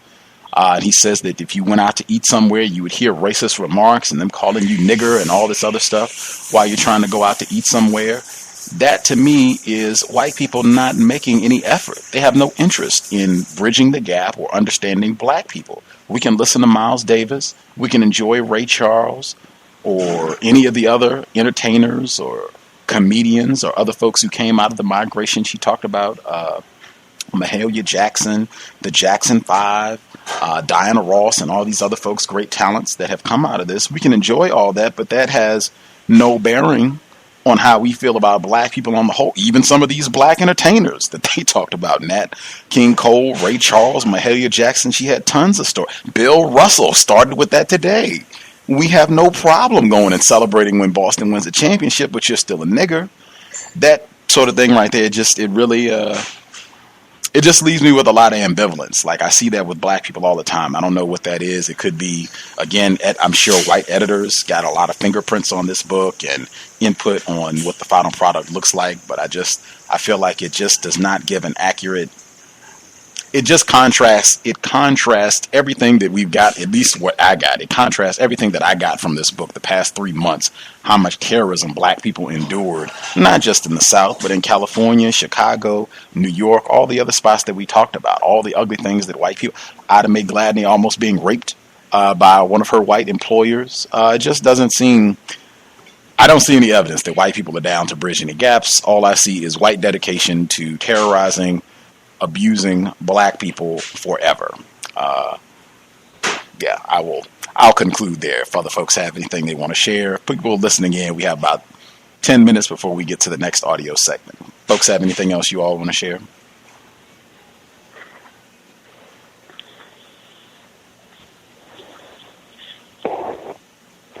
Yes, can I be heard? Yes, sir. Yes, all that is true. And even this part, when I get to Ida May, and she goes back down south, and when she sees some cotton, she wants to jump out of the car and run over and pick some cotton. You know, I had mixed feelings about that because she wasn't very good at picking cotton, you know, when she was young. 60 years ago. And now she's in her 80s and she want to jump out of the car. They go get some cotton. Get out of here, man. And then after she gets past that, she's something else because of all the people she wants to see. She wants to go by and see one old boyfriend. And, you know, they have it written up in the book like they have a little moment because they're holding hands and they're looking at each other in the face. These guys are 80 years old. And then the wife has to come out of the house to break this up. You know, and then they're looking at each other as they drive away. And the guy dies next year. Come on. I mean, I know they're still human, but again, Ida May wants to sit right across the table from the fella, Mike, that she finds handsome. I mean, she's quite a character, but you know, the way the book is summing up, it's very well written. But anytime a book can allow you to go back in your mind and think about maybe some parts of your life that's similar to some parts that the character is living, then she did a very good job. So I give her A+ for that, but the cotton picking just kind of got me there for a minute. I'll move on. Yeah, she talks in some of the interviews, Isabel Wilkerson, she talks about both of those incidents, the going back to Mississippi and picking cotton with Ida Mae. I think she even has pictures. If you go to the website, isabelwilkerson.com, I think she might even have pictures of this cotton picking experience. And then the incident where she goes to see the old boyfriend. In one of the interviews, she talks about that, and his wife coming outside to kind of break all this up. What is going on out here? She talks about that as well. But yeah, and I mean that. Hey, well written, very well written. It's great information, tons of it. She did a phenomenal job, outstanding scholarship. But it's just, I feel like, and that's why I keep saying it. We are under racism, white supremacy. So I'm sure a lot of white people had an opportunity to read this text before the final edition was okayed, to change things or say, hey, Isabel, maybe you should put this in, or maybe you should put this in, or, you want to keep in mind we want white people to read the book, we want white people to buy the book and make sure it gets the widest circulation possible. And I'll kind of reiterate a point that I said earlier, that I think all of this might have been done in the name of, I'm talking about Isabel Wilkerson saying, hey, I want to get this information out. I'm doing all of this in the hope that if I can at least get it out there, Black people will read it, and they'll have access to the footnotes, and they will know this information.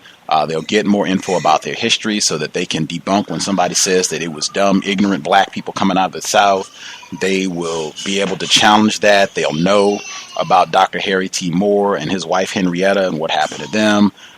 They'll know a lot of this information. Arrington Hyde, Black male who was put in an insane asylum for criticizing racist white politicians who were going and abusing Black prostitutes. They'll know some of this information. They'll have some of this, and they won't be ignorant about all this. That might have been the overriding theme behind why she did this. But just, yeah, I'll just go with that. One other point that I wanted to get in also, the portion about Dr. Foster, this is in the epilogue as well, where she says that with Dr. Foster, he sought to overcome his immigrant insecurities by trying to prove himself at the casinos, proving instead how much one could lose in so short a time.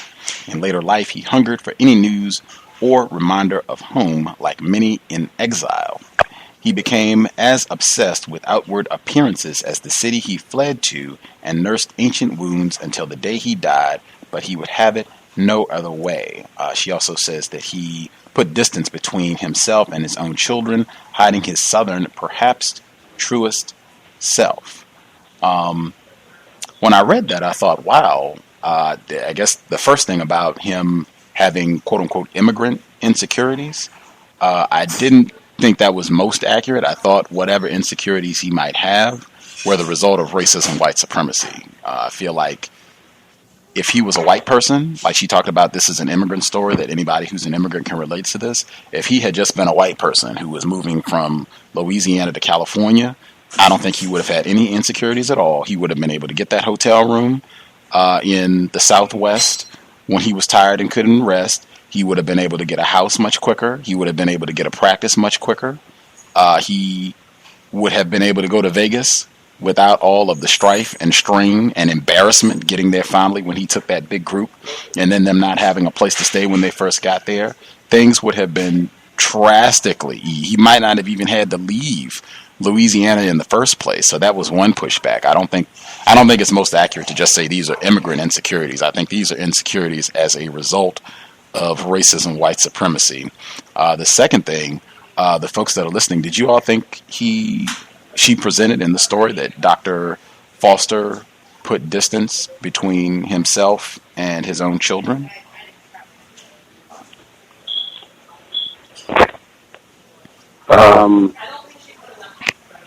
You go ahead. Okay, I think that he did in a way because he was motivated to succeed, and he spent a lot of time away from his family, trying to reach those goals. But the time that he did spend with his family, I think that was quality time. But there was a lot of time he was just seeking his ambition.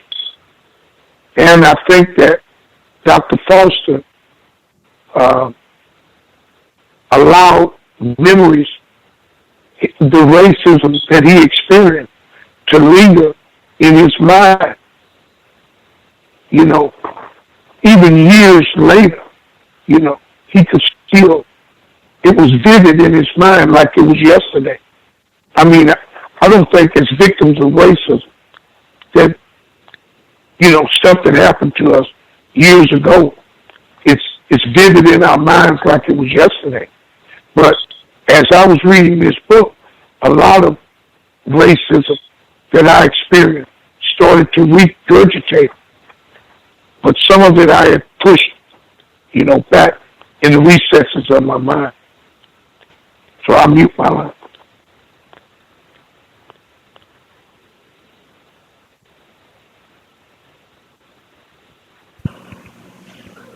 Other caller, did you want to get any thoughts in? Oh, I'm sorry. I'm sorry. I got distracted there for a quick second. Let me just say this. I listened to the first two sessions on that book, and then I stopped listening until 2 weeks.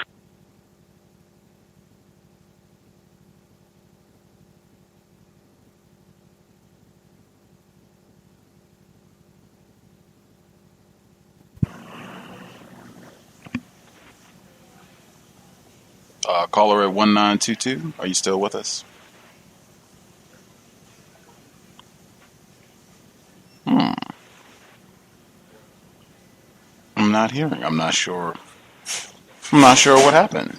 Caller 1922, I'm not hearing you. I'm not sure if there's a problem with the line. Maybe it's me, but I'm not hearing you. Mr. Demery4, are you able to hear the caller at 1922? No, I can't hear him. Okay. If I don't know, maybe if you bumped your mute button accidentally, or hello. Oh, okay. We can hear you now. Yeah, I hit it back. With those smartphones, sometimes they're super sensitive. You know. One thing I was going to say that I listened to the first two book study session, and then I started listening again like 2 weeks ago. So I don't have any context, as to, what happened between Dr. Foster and these kids, but I can say that if he was distanced from his kids, I would say that it was a result of, racism, him trying to buddy up with white people and try to show out and try to,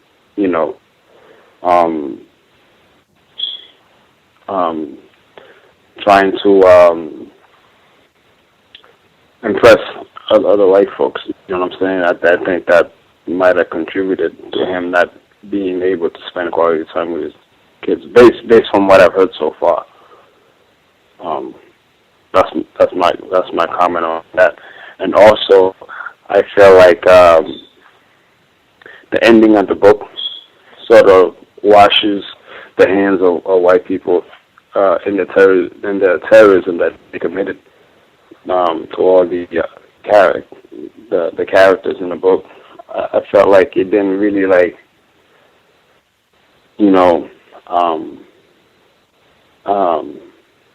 it didn't really like remind the readers, you know, some of the terroristic acts that these individuals encountered. You know, I felt like kind of like brushed over that. Did y'all feel the same? Did y'all get that same sense too?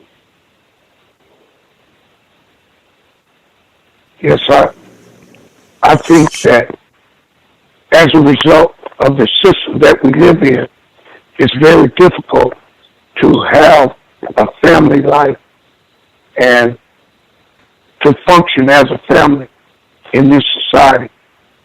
I noticed that Ida May, when she started thinking about her husband again, instead of bringing up fond memories, she thought about how she had to wait on him, cook his breakfast and his lunch and his dinner, and how men expect too much of women. And I was like, wait a minute now, if you having fond memories of a marriage, you know what I mean? Is that all you can think about is something negative? What about the good times that you guys had? I mean, the system, the way the system is, you know, exerting pressure upon us, we don't respond correctly, I don't think, in a correct manner.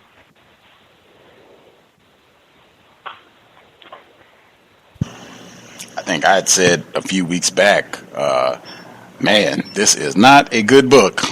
Any of the folks, when I say Black Love sounds about as bad as White Friend, when I say that, and I know some of the listeners say, well, I don't agree, and that is terrible, and I believe in Black Love, and all that. This book is not one you want to pick up as an example or illustration of Black love. And I would say it's not just Dr. Foster, it's any of them. You could have picked any of the relationships that you see in this book. Attempted marriages, they're terrible.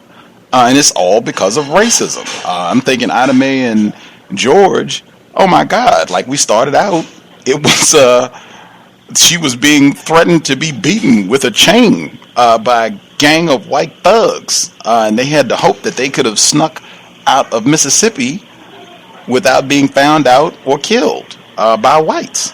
And then you get to Chicago and you're struggling to get a job and she almost gets raped on the job. I mean, nothing about this environment, as you said, is set up to have quality, happy relations between black people, black males, black females, or anybody else, even between children. George and Inez, same thing, and that tension directly, even if you go all the way back to when they were in Florida, when he's standing up and trying to organize black citrus workers. And his wife and his father were furious about him doing this and saying that he was crazy. They didn't want him doing it. He was endangering them and himself, which is true. But all of that is in response to racism. And then him having to work so many jobs once they moved to New York, and he didn't really have any time to be around his family and or his children. And the same thing with Dr. Foster. He moves out to California by himself to try to get settled in and to get himself established. Just nothing about this is conducive to having quality, happy relations. I think the mail call, I think he was saying that it kind of absolves white people of this responsibility and putting it off on the victims. Not that we don't make certain choices, that we couldn't, do better things or make better choices under this. But I mean, all of this is being done under the gargantuan influence of white terrorism. And I don't think that can be minimized, downplayed at all. If anything, I think it should be maximal emphasis should be placed on how much of what we do is in response to the pressure that white people put on us in all aspects of our lives every day. I think that'll be good for right now because there's more to come. We have our final audio segment for the book. The male caller that was going to respond with regards to why white people like this book so much. Did you get your words together, or you want to wait until the book is done and then get them in? Yeah, I wrote them down, but I don't know.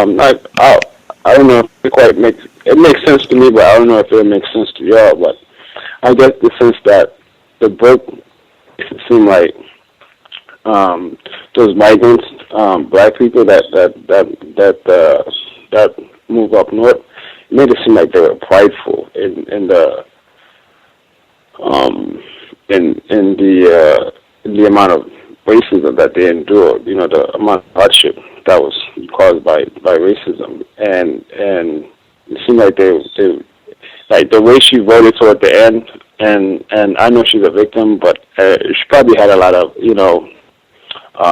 white publishers, try to make it seem more optimistic, but it made it seem like toward the end, it made it seem like she held like Ida May as an example, as the prime a success story out of all the migrants, and because she lived the longest, and that doesn't really mean that she didn't,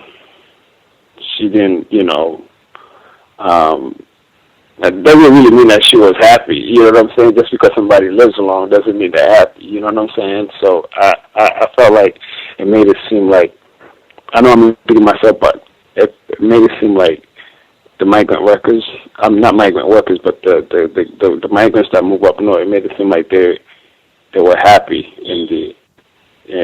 not happy, but like prideful in the hardship that they endured as a result of racism, white supremacy. I don't know if that makes sense to y'all, but in my head it makes sense. But what do you guys think?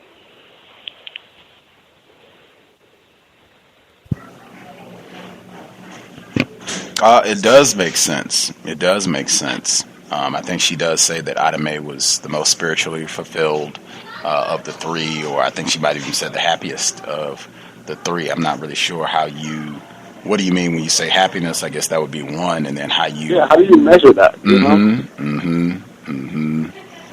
Yeah, I don't know. Being surrounded by crime in a life where you've had to work so hard and have been terrorized at every turn. I remember back when this was some months back when she was working in the 60s and they were having a strike for better pay, and she wouldn't break the strike, and they had to get the police to sneak them in. I mean, it just seems like she had a really tough life just all the way through. Yeah, I do hear. I don't even think that that's just limited to this book. What she was saying, it may have been true, because I do hear that a lot from black people, where there's almost a sense of pride, either with how they responded to racism or the fact that they endured it. I think it's almost encouraged for black people to make the sort of comments like, "We endured all this and we're still here." I hear that. Yeah, we made it. Yeah, that's the sense I get from it all. And I also feel like the author, I feel like just because you spend a couple of hours with someone, interviewing them about, their life, why they moved from the south to the north and all of that, just because you were with them, maybe not for a couple of hours, but, for like a long period of time, but it's still, you still don't get the whole experience that they endured these past 40, 50, or 60 years that they were up north. You know what I'm saying? You don't get it all. You don't get it all. All you get from the interview is maybe, moments, where they're happy and they're talking about certain incidents and stuff like that.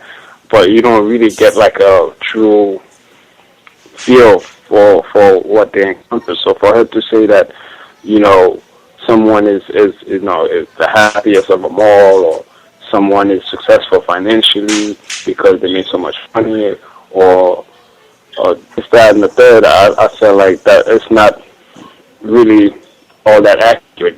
Just because you spend a couple hours with someone, you're not gonna get the whole range of emotion or things that they endured, like throughout their lifetime. It's just, all you're getting is words, and I don't know. That's just my thoughts on that. Does make sense. It does. I think even Ida May, she says in the book that she didn't even get the half, that she'd experienced so much and gone through so much that she didn't even get half of the story in the time that she spent. I did get the impression that she spent a lot of time with all three of these folks I think she took a trip to Milwaukee with Ida May, and she went to Mississippi. It did seem like she spent a lot of time with a lot of these folks. But even in that, I think Ida May, she said it best. She didn't even get half of the story. And how could you, for people that live so long and experience? Exactly. Yeah. Yeah. We will go ahead and do the second audio segment. If folks that are listening in, any final comments they want to get in on the book, just jot it down if you didn't get to share. Final segment, it's about 20 minutes left, and then we will wrap things up. Final concluding comments, if anybody has any thoughts on what people might get from this book, why they enjoy it so much, definitely want to hear that. If it's anything that you learned or anything that has stuck out, patterns that you've observed for the duration of the book, definitely get that in. We will be right back. Last 20 minutes, Isabel Wilkerson's The Warmth of Other Suns, the epic story of America's Great Migration, Context of White Supremacy audio segment number 2. From the moment the first migrants set foot in the North during World War I, scholars began weighing in on the motivations of people like Ida May, George, and Robert. Whether it was the pull of the North or the push of the South, whether they were driven by economics or by injustice and persecution, whether changes in cotton production started the migration or merely hastened what was already underway, and whether the migration would end, as some wrongly anticipated, with World War I.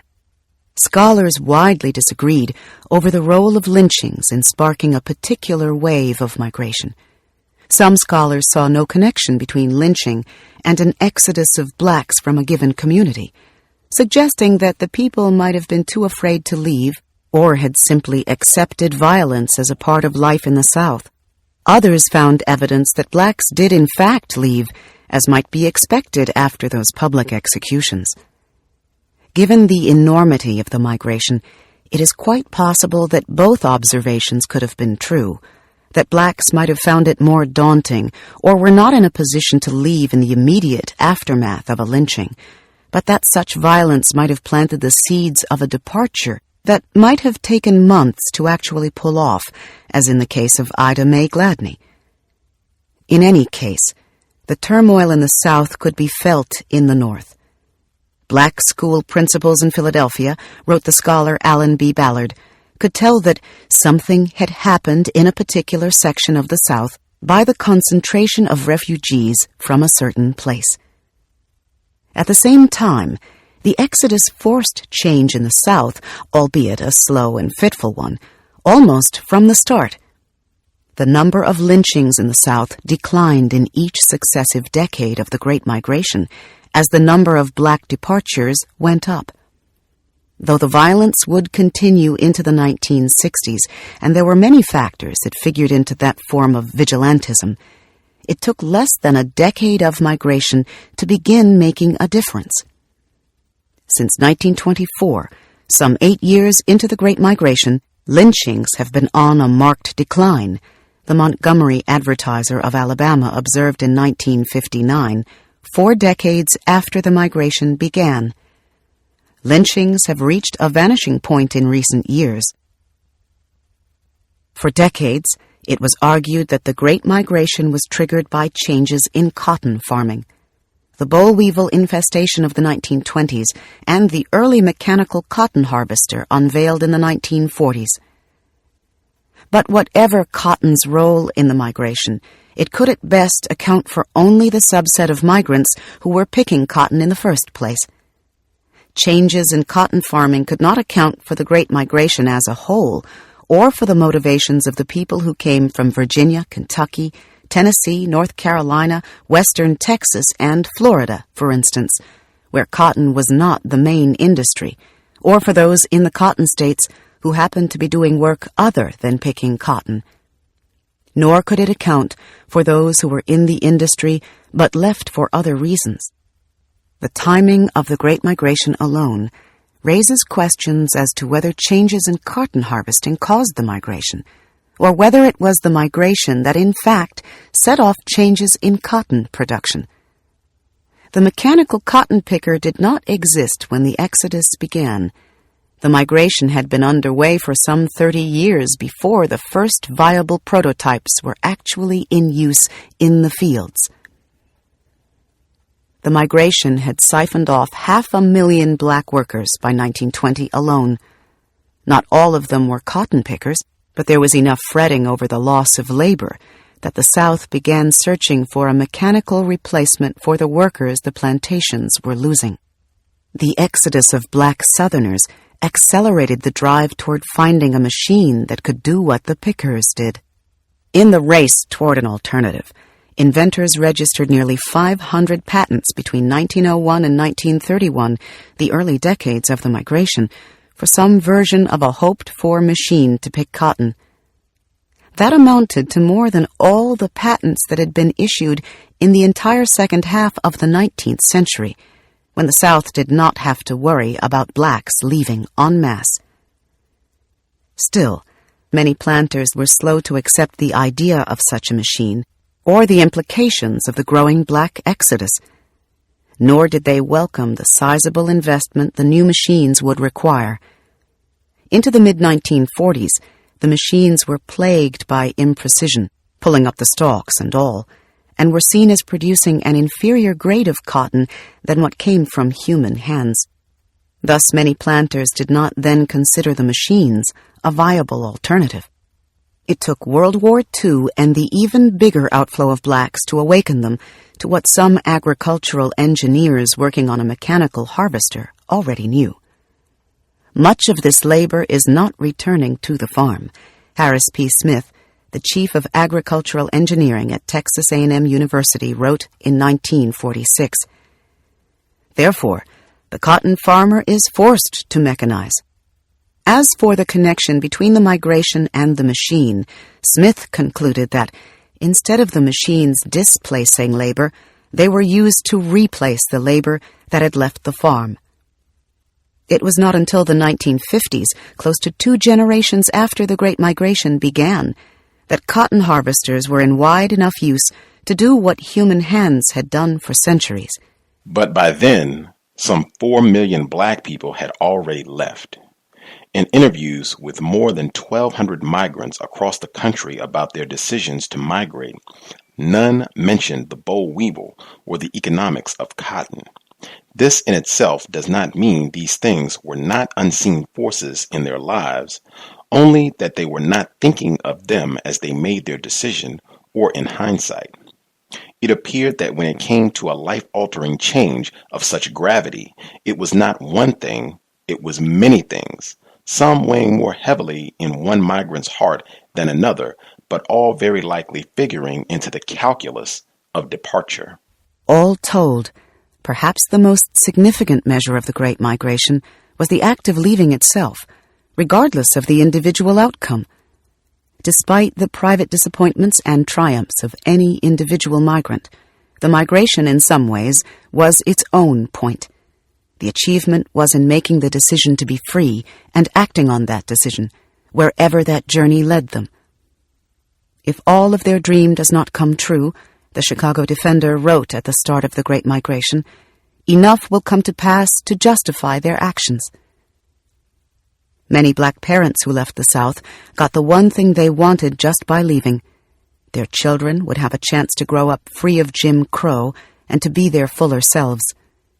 It cannot be known what course the lives of people like Toni Morrison, James Baldwin, Diana Ross, Aretha Franklin, Michelle Obama, Jesse Owens, Joe Louis, Jackie Robinson, Serena and Venus Williams, Bill Cosby, Condoleezza Rice, Nat King Cole, Oprah Winfrey, Berry Gordy, who founded Motown, and signed Children of the Migration to sing for it, the astronaut Mae Jemison, the artist Romare Bearden, the performers Jimi Hendrix, Michael Jackson, Prince, Sean P. Diddy Combs, Whitney Houston, Mary J. Blige, Queen Latifah, the director Spike Lee, the playwright August Wilson, and countless others might have taken, had their parents or grandparents not participated in the Great Migration and raised them in the North or West. All of them grew up to become among the best in their fields, changed them, really, and were among the first generation of blacks in this country to grow up free and unfettered because of the actions of their forebears. Millions of other children of the migration grew up to lead productive, though anonymous, lives in quiet, everyday ways that few people will ever hear about. Most of these children would attend better schools than those in the South, and as a whole, outperform their Southern white counterparts and nearly match the scores of Northern-born blacks within a few years of arrival. Studies conducted in the early 1930s found that after 4 years in the North, the children of black migrants to New York were scoring nearly as well as Northern-born blacks who were almost exactly at the norm for white children, wrote Otto Kleinberg, a leading psychologist of the era at Columbia University. The evidence for an environmental effect is unmistakable, he reported. He found that the longer the Southern-born children were in the North, the higher they scored. The results suggest that the New York environment is capable of raising the intellectual level of the Negro children to a point equal to that of the whites. Kleinberg's studies of the children of the Great Migration would later become the scientific foundation of the 1954 Supreme Court decision in the school desegregation case Brown v. the Board of Education, a turning point in the drive toward equal rights in this country. In the end, it could be said that the common denominator for leaving was the desire to be free, like the Declaration of Independence said, free to try out for most any job they pleased, play checkers with whomever they chose, sit where they wished on the streetcar, watch their children walk across a stage for the degree most of them didn't have the chance to get. They left to pursue some version of happiness, whether they achieved it or not. It was a seemingly simple thing that the majority of Americans could take for granted, but that the migrants and their forebears never had a right to in the world they had fled. A central argument of this book has been that the Great Migration was an unrecognized immigration within this country. The participants bore the marks of immigrant behavior. They plotted a course to places in the North and West that had some connection to their homes of origin. They created colonies of the villages they came from, imported the food and folkways of the old country, and built their lives around the people and churches they knew from back home. They took work the people already there considered beneath them. They doubled up and took in rumors to make ends meet. They tried to instill in their children the values of the old country while pressing them to succeed by the standards of the new world they were in. As with immigrant parents, a generational divide arose between the migrants and their children. The migrants couldn't understand their impatient, northern-bred sons and daughters, why the children who had been spared the heartache of a racial caste system were not more grateful to have been delivered from the South. The children couldn't relate to the stories of Southern persecution when they were facing gangs and drive-by shootings, or in the more elite circles, the embarrassment of Southern parents with accents and peasant food when the children were trying to fit into the middle-class enclaves of the North. And though this immigration theory may be structurally sound, with sociologists even calling them immigrants in the early years of the migration, nearly every black migrant I interviewed vehemently resisted the immigrant label. They did not see themselves as immigrants under any circumstances, their behavior notwithstanding. The idea conjured up the deepest pains of centuries of rejection by their own country. They had been forced to become immigrants in their own land just to secure their freedom. But they were not immigrants, and had never been actual immigrants. The South may have acted like a different country and been proud of it, but it was a part of the United States, and anyone born there was born an American. The black people who left were citizens, and many of their forebears had been in this land before the country was founded. They were among the first non-native people to set foot in the New World, brought by the Europeans to build it from wilderness, and doing so without pay and by force from the time of the first arrivals in 1619 to their emancipation 246 years later. For 12 generations, their ancestors had worked the land and helped build the country. Into the 20th century, their 4th century in America, they still had had to step aside and fall further down the economic ladder with each new wave of immigrants from all over the world, after generations as burden bearers.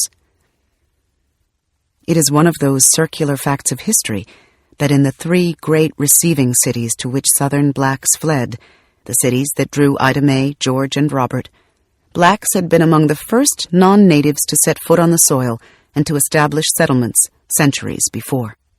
Black mestizos were among the 44 Mexican settlers arriving in 1781 at the pueblo that would become Los Angeles.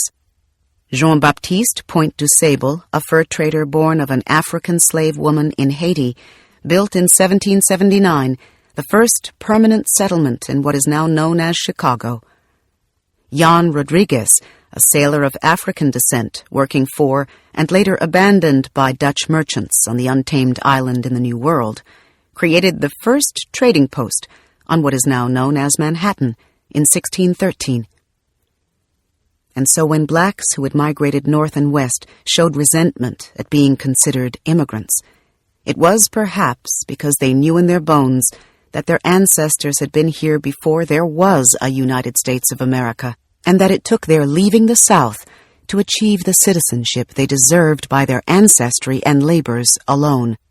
That freedom and those rights had not come automatically as they should have, but centuries late, and of the migrants' own accord. With the benefit of hindsight, the century between Reconstruction and the end of the Great Migration perhaps may be seen as a necessary stage of upheaval. It was a transition from an era when one race owned another, to an era when the dominant class gave up ownership but kept control over the people it had once owned, at all costs, using violence even, to the eventual acceptance of the servant caste into the mainstream. The Great Migration was the final break from an abusive union with the South. It was a step in freeing not just the people who fled, but the country whose mountains they crossed. Their exodus left a still imperfect, but far different landscape than before the migration began. It was, if nothing else, an affirmation of the power of an individual decision, however powerless the individual might appear on the surface. In the simple process of walking away one by one, wrote the scholar Lawrence R. Rogers, millions of African American Southerners have altered the course of their own and all of America's history. Over the decades, perhaps the wrong questions have been asked about the Great Migration. Perhaps it is not a question of whether the migrants brought good or ill to the cities they fled to, or were pushed or pulled to their destinations, but a question of how they summoned the courage to leave in the first place, or how they found the will to press beyond the forces against them and the faith in a country that had rejected them for so long. By their actions, they did not dream the American dream. They willed it into being by a definition of their own choosing. They did not ask to be accepted, but declared themselves the Americans that perhaps few others recognized, but that they had always been, deep within their hearts. Notes on methodology. I began this work because of what I saw as incomplete perceptions outside of scholarly circles of what the Great Migration was and how and why it happened, particularly through the eyes of those who experienced it. Because it was so unwieldy and lasted for so long, the movement did not appear to rise to the level of public consciousness that by any measure it seemed to deserve. The first question, in my view, had to do with its time frame. What was it, and when precisely did it occur? The Great Migration is often described as a jobs-driven World War I movement, despite decades of demographic evidence and real-world indicators that it not only continued well into the 1960s, but gathered steam with each decade, not ending until the social, political, and economic reasons for the migration began truly to be addressed in the South in the dragged-out, belated response to the Civil Rights Act of 1964. The second question had to do with where it occurred. The migration from Mississippi to Chicago has been the subject of the most research through the years and has dominated discussion of the phenomenon, in part because of the sheer size of the black influx there, and because of the great scholarly interest taken in it by a cadre of social scientists working in Chicago at the start of the migration. However, from my years as a national correspondent at the New York Times and my early experiences growing up in a world surrounded by people who had come to the mid-Atlantic region during the latter half of the migration from all over the southeastern seaboard, I knew it to be a farther-reaching national resettlement than had been described by most studies of it. Third, as most studies of the migration focused on the important questions of demographics, politics, economics, and sociology, I wanted to convey the intimate stories of people who had dared to make the crossing. I wanted to capture the enormity of the phenomenon by tracking unrelated people who had followed the multiple streams of the Great Migration over the course of the decades it unfolded. I wanted to reach as many as I could of this dwindling generation in the spirit of the oral history projects with the last surviving slaves back in the 1930s. Therefore, in the mid-1990s, I set out on a search for people who had migrated from the South to the North and West during the Great Migration. That search led me to Mississippi clubs, Masonic lodges, class reunions, and union meetings of retired postal workers, bus drivers, transit workers, and other retirees on the south side of Chicago, to quilting clubs, Baptist churches, and senior centers in Manhattan and Brooklyn, to Louisiana clubs, Texas clubs, Sunday masses, Creole luncheons, and Juneteenth Day celebrations commemorating the day the last slaves in Texas learned they were free, 2 years after emancipation in Los Angeles, to senior centers, libraries, and community meetings in Oakland, and to funerals and family reunions in Milwaukee. In these and dozens of other places frequented by seniors in these cities, I collected names and stories, interviewing more than 1,200 people who shared with me preliminary versions of their experiences. I conducted follow-up interviews with 36 of the most promising former migrants and settled on 3 complementary subjects, through whose lives I hope to recreate the broad sweep of the movement.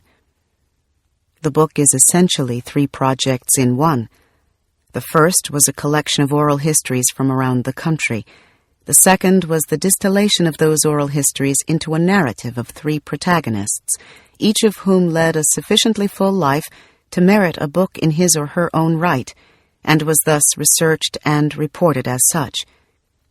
The third was an examination of newspaper accounts and scholarly and literary works of the era, and more recent analyses of the migration, to recount the motivations, circumstances, and perceptions of the migration as it was in progress, and to put the subject's actions into historical context. As might be expected, the participants in the migration had keener memories of their formative years and of the high and low points of their lives, the basis of this book, than of the more mundane and less relevant aspects of their retirement years. Some subjects recalled certain moments of their lives with greater detail than did other subjects, recounting the same point in their own trajectory, which is reflected in the text. Furthermore, in their wisdom and commitment to an accurate rendering of events, they frequently declined to speculate or press beyond what they recollected.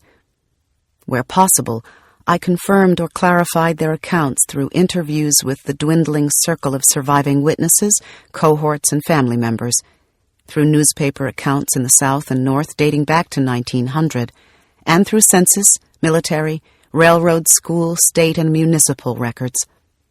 The primary subjects and many of the secondary informants were interviewed for dozens, if not hundreds of hours, most of the interviews tape-recorded and transcribed. I returned to their counties of origin to interview the surviving people who knew them and to retrace their lives in the South. I then reenacted all or part of each subject's migration route, devoting most of my time to the migration of Robert Foster, which meant driving from Monroe, Louisiana, to Houston and Laredo, Texas, to Lordsburg, New Mexico, Phoenix, San Diego, Los Angeles, and on to Oakland, as Dr. Foster described in bitter detail, with my parents, as generational tour guides for most of the journey. My father took notes, and my mother offered commentary as I tried to recreate the experience of one person driving the entire distance through the desert night. "You know he must have been ready to cry right about in here," my mother said, as the car I had rented, a new Buick, as was his when he made the crossing, hurtled into hairpin curves in total darkness with hundreds of miles yet to go. As it turned out, I was not able to reenact to the letter one of the most painful aspects of the drive. I was nearly ready to fall asleep at the wheel by the time we reached Yuma, Arizona. My parents insisted that we stop. We got a hotel room with, of course, no trouble at all. The one thing he had been so desperate for all those decades ago, but that was denied him over and over again that long night in 1953. The seeds of this project were sown within me years ago, growing up with parents who had migrated from the South and who sent me to an affluent white grade school that they themselves could never have dreamed of attending. There, classmates told of ancestors coming from Ireland or Scandinavia with little in their pockets and making something of themselves in the New World. Over time, I came to realize that the same could be said of my family and of millions of other Black Americans who had journeyed north during the Great Migration. I gravitated to the children of recent immigrants from Argentina, Nepal, Ecuador, El Salvador, with whom I had so much in common, as the children of newcomers.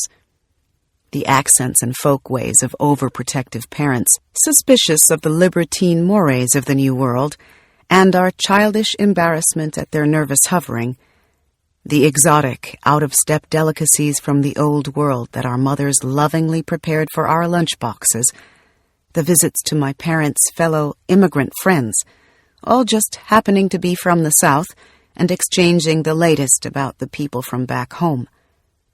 The gentle attempts at instilling Old World values from their homelands, my father going so far as to nudge me away from city boys and toward potential suitors whose parents he knew from back home in Petersburg, Virginia, who were to him upstanding boys by definition, and who would make a fine match in his view, which all but guaranteed that I'd have little interest in them.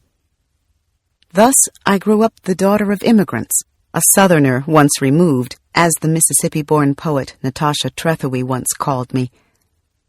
My parents bore the subtle hallmarks of the immigrant psyche, except they were Americans who had taken part in an internal migration, whose reach and nuances are still little understood. The research into the world of the Great Migration required wading through dozens of scholarly works of the era, which were a revealing commentary on the attitudes and conditions the migrants lived under before and after their departures. Some of the works were benignly patronizing. Many betrayed such unquestioning bigotry as to be nearly unreadable. All were useful in some way or another. Yet throughout my research, I was at times struck by the wisdom and compassion of otherwise detached social scientists, many of them white, privileged, and exhibiting unavoidable prejudices of the day, but still often rendering prescient and even-handed conclusions. At the start of its 672-page report on the 1919 Chicago riots, the sober, white-led Chicago Commission on Race Relations, presaging the sentiments of a yet-to-be-born African-American president, whose rise would have been beyond imagination at the time, admonished in 1922, "It is important for our white citizens always to remember that the Negroes alone of all our immigrants came to America against their will by the special compelling invitation of the whites, that the institution of slavery was introduced, expanded, and maintained by the United States, by the white people, and for their own benefit, and they likewise created the conditions that followed emancipation. Our Negro problem, therefore, is not of the Negro's making. No group in our population is less responsible for its existence, but every group is responsible for its continuance. Both races need to understand that their rights and duties are mutual and equal, and their interests in the common good are identical. There is no help or healing in appraising past responsibilities or in present apportioning of praise or blame. The past is of value only as it aids in understanding the present, and an understanding of the facts of the problem, a magnanimous understanding by both races, is the first step toward its solution. Afterward. Ida May Gladney died peacefully in her sleep after a brief onset of leukemia in September 2004. Her family was so distraught that her children and grandchildren kept her room precisely as it was for years. The door remained closed in memoriam to her, and no one had the heart or strength to touch it. We hope you have enjoyed our presentation of The Warmth of Other Suns, the epic story of America's Great Migration by Isabel Wilkerson. Copyright 2010 by Isabel Wilkerson, performed by Robin Miles, directed by George James. Context of White Supremacy. Last study session. The Warmth of Other Suns. If folks have comments they would like to get in, the number to dial is 760-569-7676, and the code is 564943#. Press star 6 if you would like to participate. Last word, final thought, patterns you've observed, what white people enjoy about this book. This will be the time to get it in. We have more than a half hour remaining. The number again, 760-569-7676, and the code is 564943#. Press star 6 if you would like to participate. Wow. Started in July, we are now done. Thank goodness. 12 Years a Slave starting next Friday. Let's see, we should have Mr. Demery 4 should be on the line with us, and the male caller who was with us during the first session. Your two lines are open. If I see other hands, I will nab them as well. Please do not wait till the last minute if you have any final thoughts that you would like to get in on the book. Mr. Demery 4 and our caller at 1922, both of your lines are open. Yeah. Hello, can I get it? Yes, sir. Oh, I just wanted to say that I'm nitpicking here. I thought it was pretty revealing how she said that the migrants who moved up north resisted being called immigrants, but she kept referring to them as immigrants, even toward the ending there, and also. You know what? That's what it's not in my head right now. So that's all I have for now.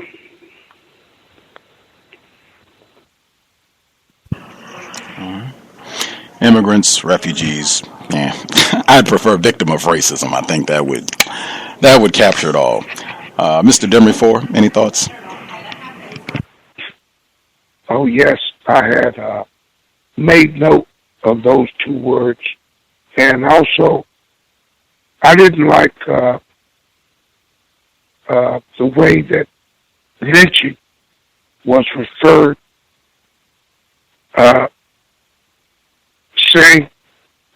talking about the exodus of blacks and whether or not lynching had anything to do with it, and that lynching had been on a marked decline, and that it had reached a vanishing point in recent years, and it's still young men being found in that predicament. I think about Jermaine Carter and some of the others. There's been no vanishing point.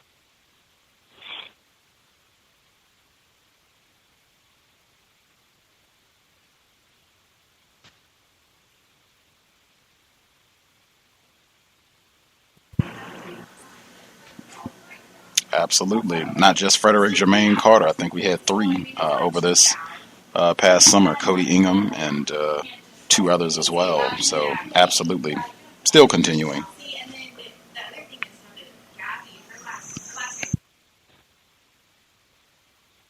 You know,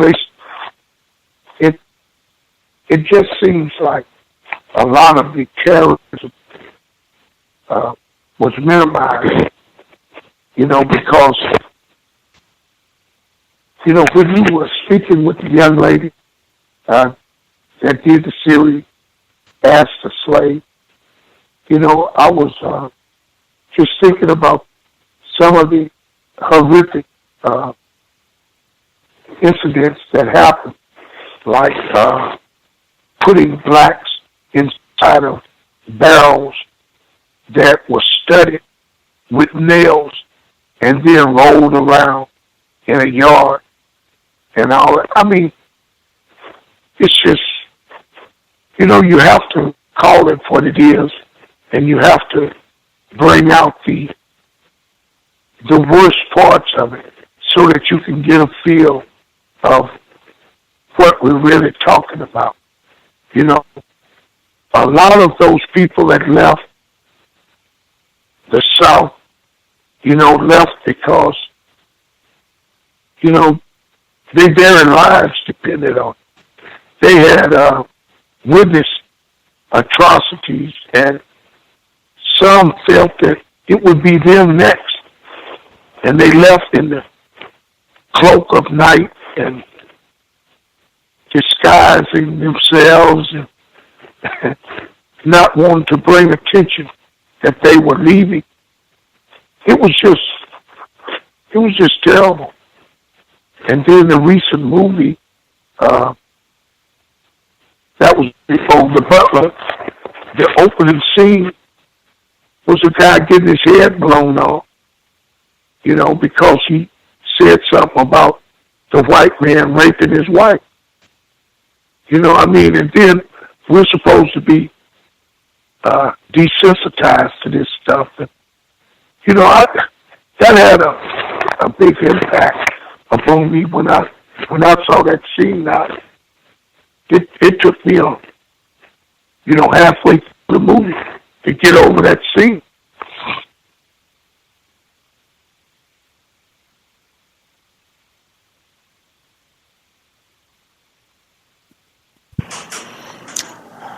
Telling the truth.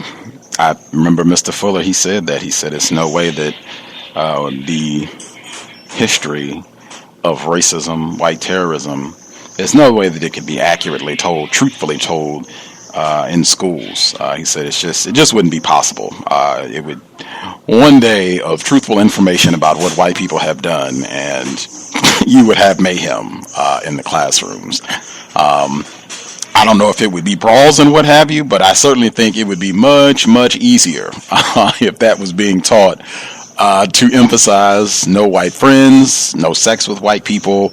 And I think it would be much, much easier to teach and explain what it means to be white if we were getting that accurate information from the schools, on television, as many outlets as possible.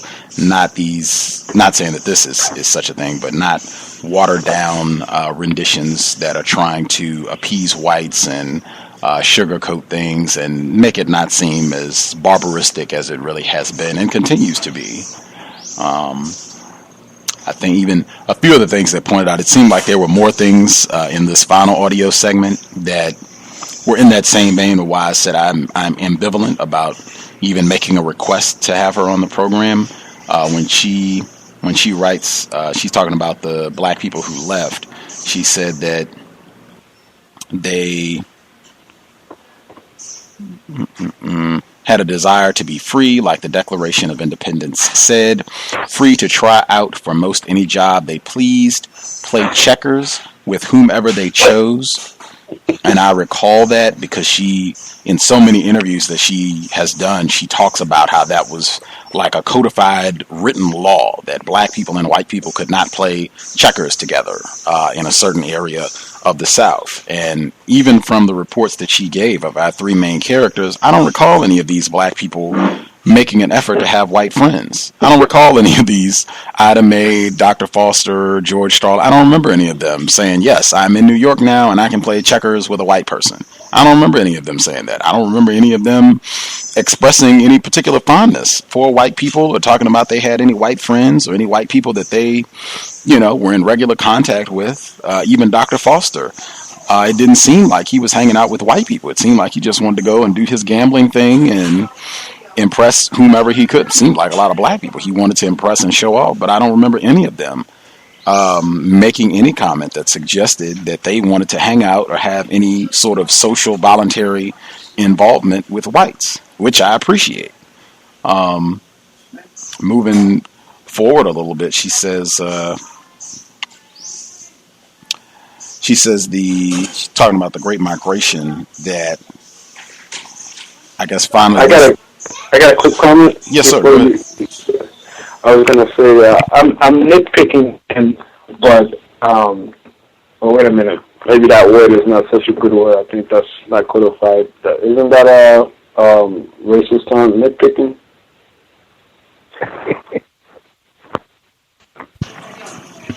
Oh, you guys gonna have to let me slide with that one. What I was gonna say is that and toward the end, she said that the dominant society own other races or whatever. I felt like she wasn't really accurate, and I think she should have said white people own black people, and yeah, I felt like she really could have been more accurate, but I understand, we are in a system, and you gotta play the system by the rules that you've been given, So I just wanted to point that one out. I felt like if it would have been much more accurate for her to say that white people own black people and that they want to dominate, and I think that's been much more accurate. Go ahead, Gus. You were in the middle of saying. Ashe. And I hope we have been pointing that out as we have been moving through the book. I think there's a lot of that in the book. The lack of the use of the term racism, white supremacy, using terms like caste system or Jim Crow. As we were saying, just not being as truthful, kind of watering it down a bit, perhaps even making it more palatable to white readers. But definitely the dominant white people dominant, that's who we're talking about. But when she said, and it's again right here, it's in the very passage I was going to read, where she says it was, if nothing else, an affirmation of the power of an individual decision. Individual decision, however powerless the individual might appear on the surface. And the simple, it moved off of the section I was on. Let me get my notification. Okay, let's try that again. The Great Migration perhaps may be seen as a necessary stage of upheaval. It was a transition from an era when one race owned another, white people, to an era when the dominant class gave up ownership but kept control over the people it once had owned at all costs, using violence even, to the eventual acceptance of the servant caste into the mainstream. Now, just that, really all of that, I feel like is just not being accurate. We're not using the most accurate terms. We really are not given enough just truthful detail. I mean, in a book that is so long and so well researched and hundreds of pages of footnotes, and we got a pussyfoot when we get to the end and talking about what happened. And particularly in my view, to get to the end when you're saying that these people, whites, resorted to even violence, killing Dr. King. She's got this whole big section talking about how our three main characters responded to the assassination of Dr. Martin Luther King Jr. And then we get to the end and it's to the eventual acceptance of the servant caste into the mainstream. I mean, that is totally unacceptable. I mean, if there was acceptance and we didn't have a problem with racism, white supremacy anymore, Isabel Wilkerson would not be talking about Trayvon Martin, which she has done this year. She would not be talking about Jordan Davis, Miriam Carey and all the other incidents, even 2013, giving these same talks and talking about how some of the incidents that we have seen this year mirror some of the very things that she talked about in her book from what is supposed to be the nadir of the black experience in North America. I mean, it's just, in my view, it's totally unacceptable. I totally understand we're all victims of racism and blah, blah, blah, everything I said before, but that's the sort of thing, it just really burns my grits.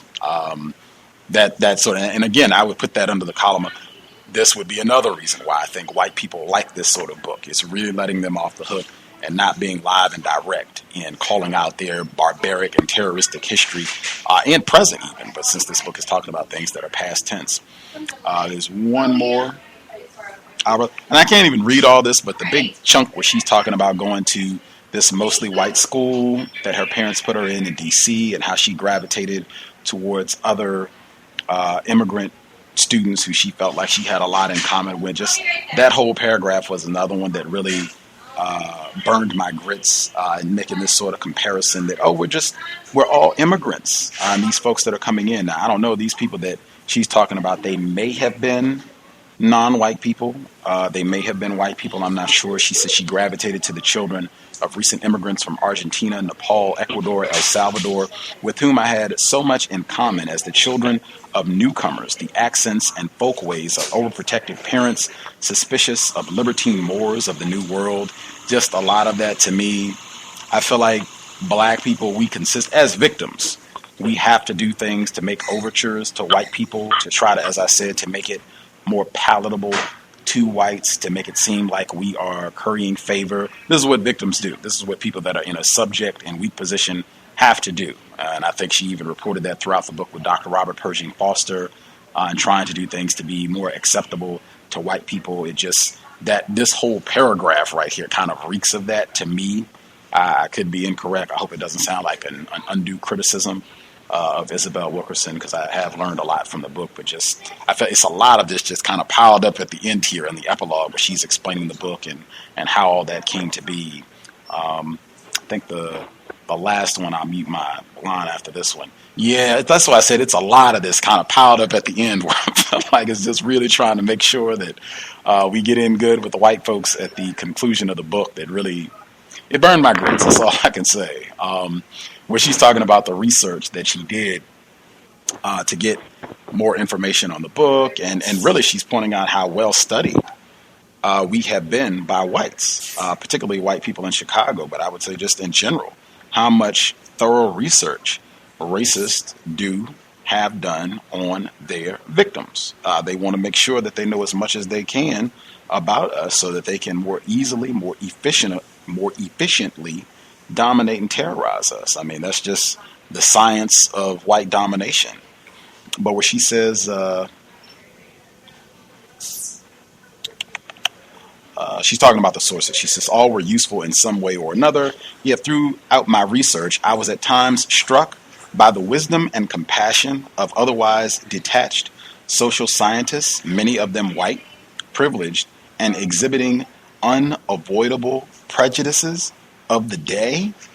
Even that right there is one of those, because I feel like I hear this sort of malarkey at any time period. I feel like when people are talking about white people, they could be talking about white people from George Washington's era. They could be talking about white people from Thomas Jefferson's era. They could be talking about white people from Abraham Lincoln's era. They could be talking about white people from Theodore Roosevelt's era. They could be talking about white people from 2013, and it's always, well, that's just unavoidable. He's white. I mean, no, it is totally unacceptable. To be racist at any time, any place is unacceptable. I feel like this is another one that is very appeasing to white people, being apologetic and making excuses for their trifling and tacky behavior. And that it just really bothered me to be, these unavoidable prejudices of the day, but still often rendering prescient and even-handed conclusions.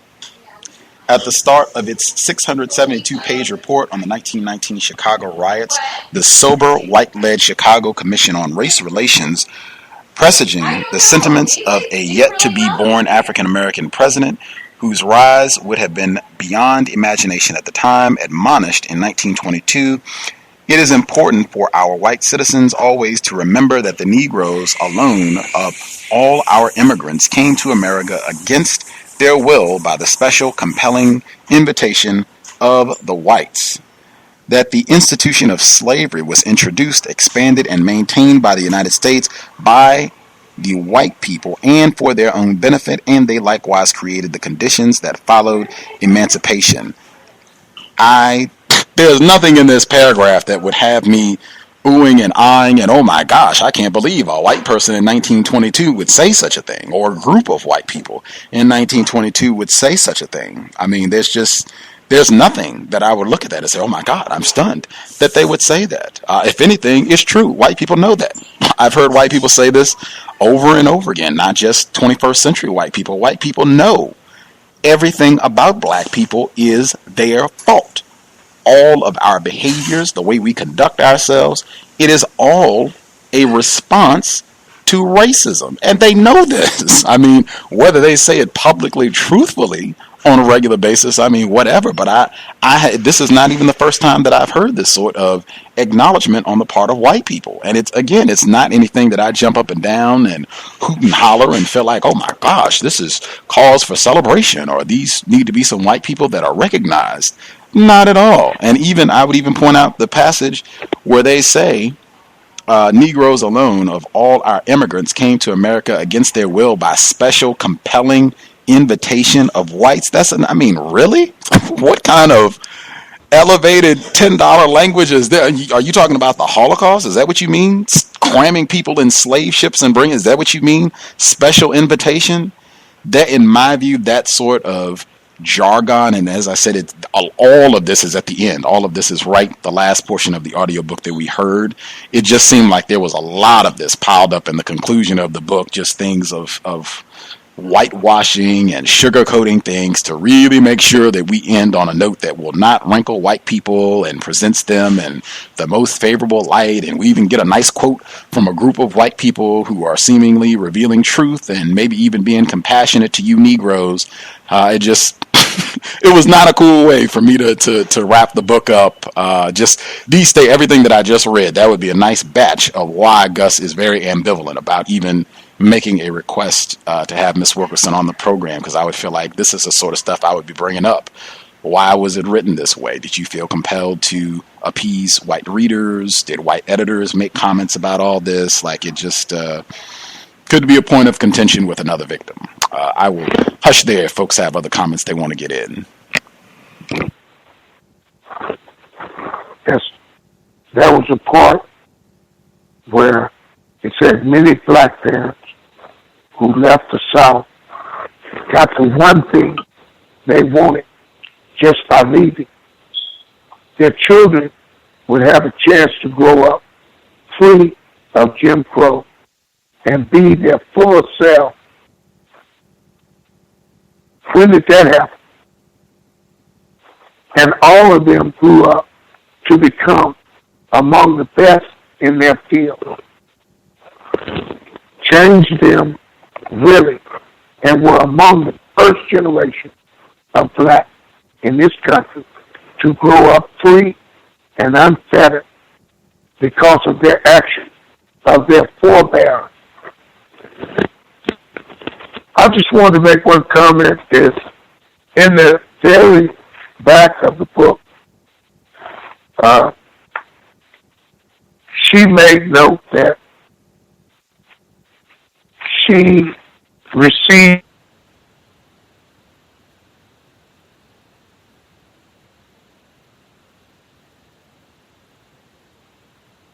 a foundation.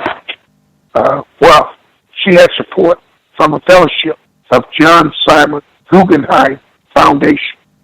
So she gave some indication on why the book had to read the way that it did, because of the finance that she received. She even sort of took a sabbatical from the New York Times in order to finish certain parts of the book. And she got the well wishes from 3 executive editors from the New York Times. So we can see it's like Dr.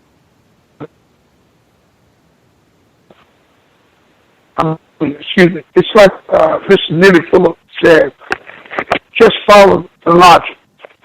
And if you follow the money, you can come to your conclusion about why things are the way that they are. I got a comment.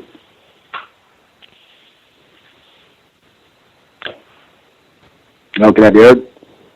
Yes, sir. Yes. Just want to say that I agree completely with Henry Ford. Am I pronouncing it right correctly? Yes, sir. Yeah. Yeah, I didn't know that about the Guggenheim connection and the New York Times. That's pretty interesting to know that. One thing I wanted to point out was in the book she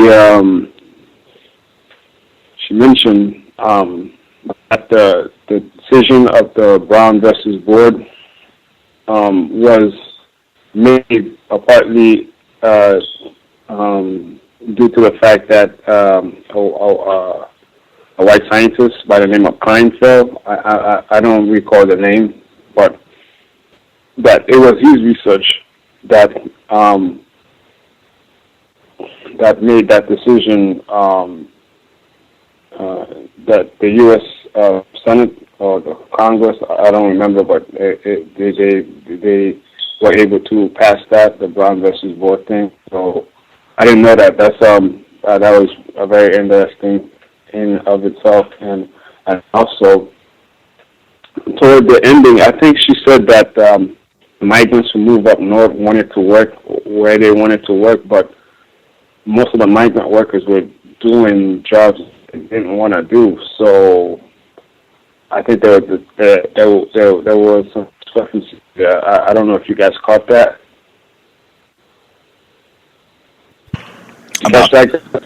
About the migrant workers being able to go to the north and get whatever job they want. Right. Yeah, whatever job they want, and so that they could play checkers with white folks. But from what I've been listening so far, the guys who were the jobs that the migrants were getting were jobs that white people didn't want. So I think she was not accurate in that aspect.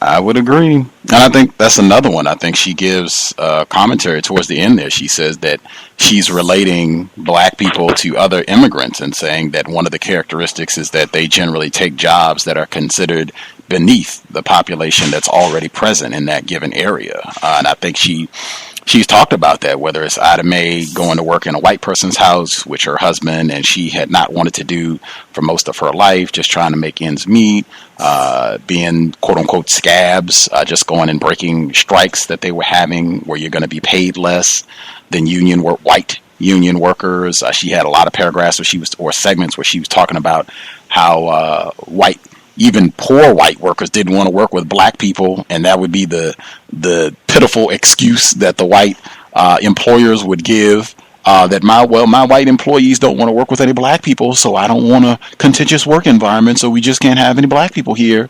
I didn't see any evidence at all that black people, even Dr. Foster, who's a doctor, trained veteran, on the struggles that he had in California, having to go around and do urine samples, just to try to get some money to take care of himself and get his family moved out there. I didn't see any evidence at all that black people could move to these. In fact, her book, I think the book that she wrote, I don't think gives any evidence that black people were able to migrate and get whatever job they wanted. Yeah, great point to bring that up, sir.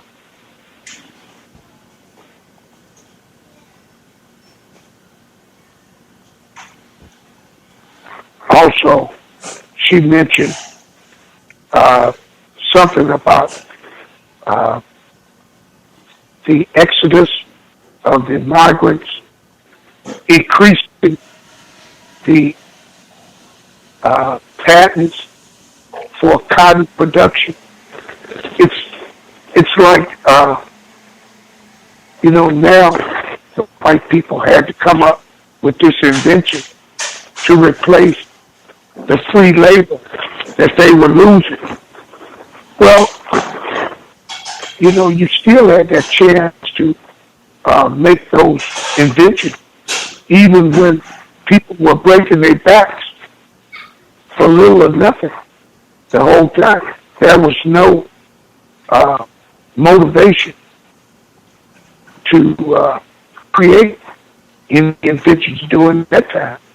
But after the blacks started to leave, then, we got to have this push so that we can replace this labor.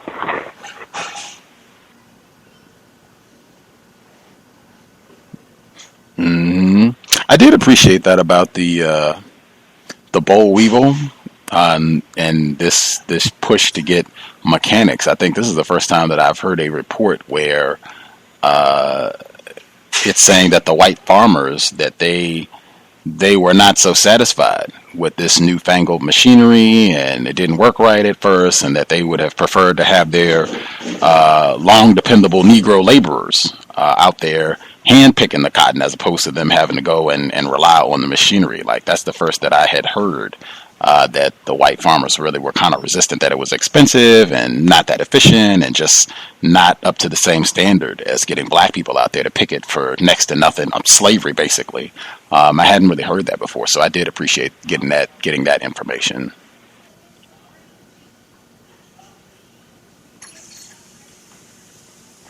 Hello, can I do it? Yes, sir. Don't you guys think that decision that the Brown Board of Education in 1954, don't you think that it's amazing that the reason why they came to that decision was through the research of a white guy? That's amazing to me. Like, it's not because it was, law-abiding black citizens paying taxes, they should have access to good school. It wasn't because of that. It was because this white guy was going around researching black folks and saying that they could compete just as well as white folks. And I don't know. To me, that stuck out like majorly to me. Like, didn't that stick out to you guys like that? Like the fact they made that decision based on, well, I can't say 100%, but for the most part it was, because she mentioned it toward the end of the book. I don't have the book in front of me, but you guys do. If you could just look through that passage, you'll find, I think the guy's name was Kleinfeld or Klein or something like that. I thought that was like a major, that stood out big for me. Yeah, I'm trying to see if I can move to that passage right now. I think we talked about before, I think a couple times with Stuart Buck's book and some of the other work. Even with, we spent all that time on Warriors Don't Cry. Right. White people generally have much longer range plans when they're looking at things, how this is going to go, what's going to be the result of this, what is this going to look like 30 years down the road, 50 years down the road, where you have now a situation where if you want to do well in school, you're acting white and all that sort of thing. Like this, and I think even in Warriors Don't Cry and Hazel and Elizabeth, both of those books, I think it came out, you had a lot of black people, they really had no interest in going to school with white people. They had their fill. They knew how, hey, we have no reason to go and be with these terrorists. We just want our resources. Even some of the black people that I've talked to that were alive during that time, they said over and over again, we were not trying to go to school with white people. That was not our goal. That was not our desire at all. We just wanted our resources so that we could have quality schools and be to ourselves.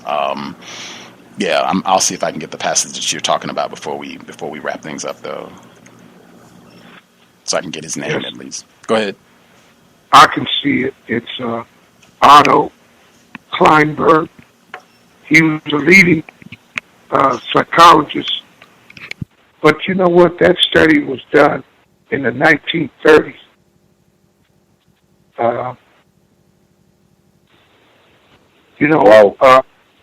What was important about the 1954 Supreme Court decision was Dr. Kenneth what was his name, Gus? Kenneth Clark. He was in, yes, Dr. Kenneth Clark, when they found that they did a study with the kids and found that they didn't have a good self-image of themselves. But she didn't mention that. She kind of led you to believe that, the way she worded it, it said that was just the foundation. It became the scientific foundation of the 1954 Supreme Court decision for school desegregation.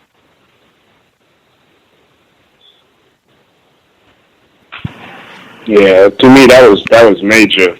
That was super major for me. They did a big. Go ahead. If the study was done in the 1930s, it's like 20 years later. Long range, long-term plans. Yeah, they wasn't rushing out, making it change. That just confirmed. Yeah, they use these studies to gauge how well things are working. Mm-hmm. They wrote a big obituary for Mr. Kleinberg in the New York Times. Actually, she quotes from the New York Times obituary where she says all this about his efforts to win the 54 desegregation case. It's in March 10th, 1992, New York Times. Otto Kleinberg, whose pioneering studies on the intelligence scores of black students helped win the Supreme Court's landmark school desegregation case in 1954, died on Friday at the Carriage Hill Nursing Home in Bethesda, Maryland. He was 92 years old and lived in Manhattan. He died of Parkinson's disease, his family said. Dr. Kleinberg, a renowned social psychologist, was a lifelong critic and debunker of racial superiority theories, whether propounded by Nazis, white Southerners, or black extremists. He played a significant role in the desegregation victory on 3 levels. Jack Greenberg, a lawyer on the case, said Dr. Kleinberg was the father of studies we use to prove that segregated schools provided an unequal education. You can check it out. It is online, but they go into a little bit more detail about his contributions to the 54 case and some of the other things that he's quoted as said, how they used his work and what have you. But yeah, I'm sure that helped. That would be another reason to add that would make this very appeasing to whites. Not all white people are racist. See, you've got this white guy right here and others. The white guy or the white commission. It wasn't even just one. The race commission in Chicago that delivered the 1922 report talking about how white people are responsible for the condition of black people, where you get a lot of presentations of white people that are not racist, that have done things to help black people and or work against racism, white supremacy. I think that would be something else that would be very appealing to white people, that they would hoot and cheer, hurrah, hurrah, hurrah. See, not all white people are racist. There are good white people. At any rate, we have finally finished, thank gosh, July to November. I hope it has been constructive. Again, I would say definitely, even though the ending, I said what I said about that, it does have a lot of great information in the footnotes, just to be able to go and check and see where she got some of this info and some of the other books that have been written detailing the really centuries of white terrorism that black people have experienced in this part of the world. If you have the hard copy of the book, make sure you check the footnotes. Might be worth a flip through or two, just as a final send off before moving on. Next Friday, 12 Years a Slave. Solomon Northrop. I've been looking forward to doing that book for a year. I think I've been talking about that book and saying we're going to do it for the book study session. We're going to do it. It's coming. It's coming. I suspect that quite a few folks have seen the movie and or will see the movie, or at minimum have heard a great bit of dialogue about the movie. And I thought it would be a great companion guide to go ahead and read the book. It's not nearly as long. We will probably be done with it before the end of the year. So Don't have to worry about it being a 16-session installments for Solomon Northrop, but I think it will be interesting.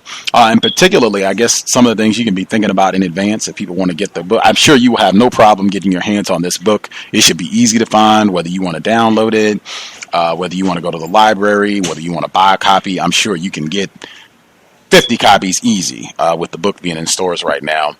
Two things I would say just to kind of have a heads up. Number one, I think it was Vicus from Reckless 2.0. He was questioning the authenticity. Perhaps this is something that white people rigged to kind of put in so they can give their spin on the enslavement of blacks in this area of the world. That's definitely something to think about, particularly since this has been made a major film now with Brad Pitt and all. The other thing I would say is this story, 12 Years a Slave, is about a black person who was born, quote unquote, free. He was not born into explicit, obvious slavery. I would say pay attention as we read along to how he resolves to this situation, how he acclimates to being enslaved. I think that is profound just to watch, and I think how quickly it goes. We can talk about that, as we progress with the reading, but that's kind of two things that I would say to kind of have in mind from the beginning as we start with 12 Years a Slave next Friday. But same time, 8 p.m. Eastern, 5 p.m. Pacific. Feel free to get your hands on a hard copy if you want to follow along as we roll. New book starting next Friday. We will be back tomorrow. Compensatory call in 8 p.m. Eastern, 5 p.m. Pacific. 9 p.m. Eastern, 9 p.m. for the compensatory call in, 9 p.m. Eastern, 8 p.m. Central, 6 p.m. Pacific tomorrow evening for the call in. Tune in if you have workplace racism. Definitely share news reports from the past 7 days. Want to catch up on that, or if you have just general observations regarding racism, white supremacy, dial in, share. We'll be looking forward to hearing from folks tomorrow evening. Thanks all for participating. I hope this session has been constructive since we devoted so much time to it. And since listeners voted on this book, I hope that people that voted and selected this book, I hope they got something constructive out of all the time that we spent on it. Again, check the footnotes, check the footnotes, check the footnotes. Lots of resources from Isabel Wilkerson. And you can visit her website as well if you want more details, if you want to see photographs of Ida May or Dr. Pershing Foster, any of the folks. IsabelWilkerson.com. Invest if you think the program is constructive. Racism-notes.blogspot.com. Racism-notes.blogspot.com on Twitter as well at Until Justice. Anybody want to do the prayer to wrap things up?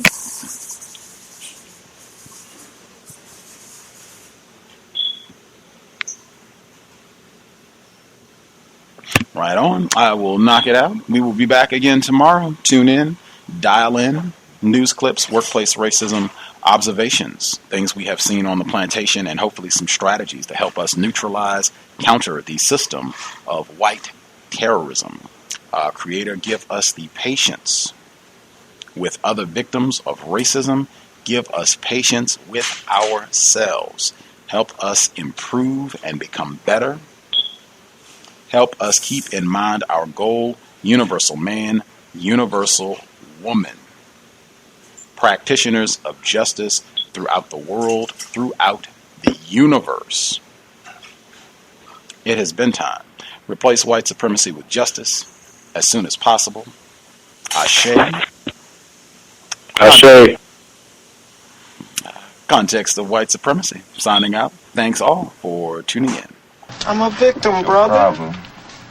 You're a victim. I'm a victim of 400 years of conditioning. Shut up. The man has programmed my conditioning. Mm-hmm. Even my conditioning has been conditioned.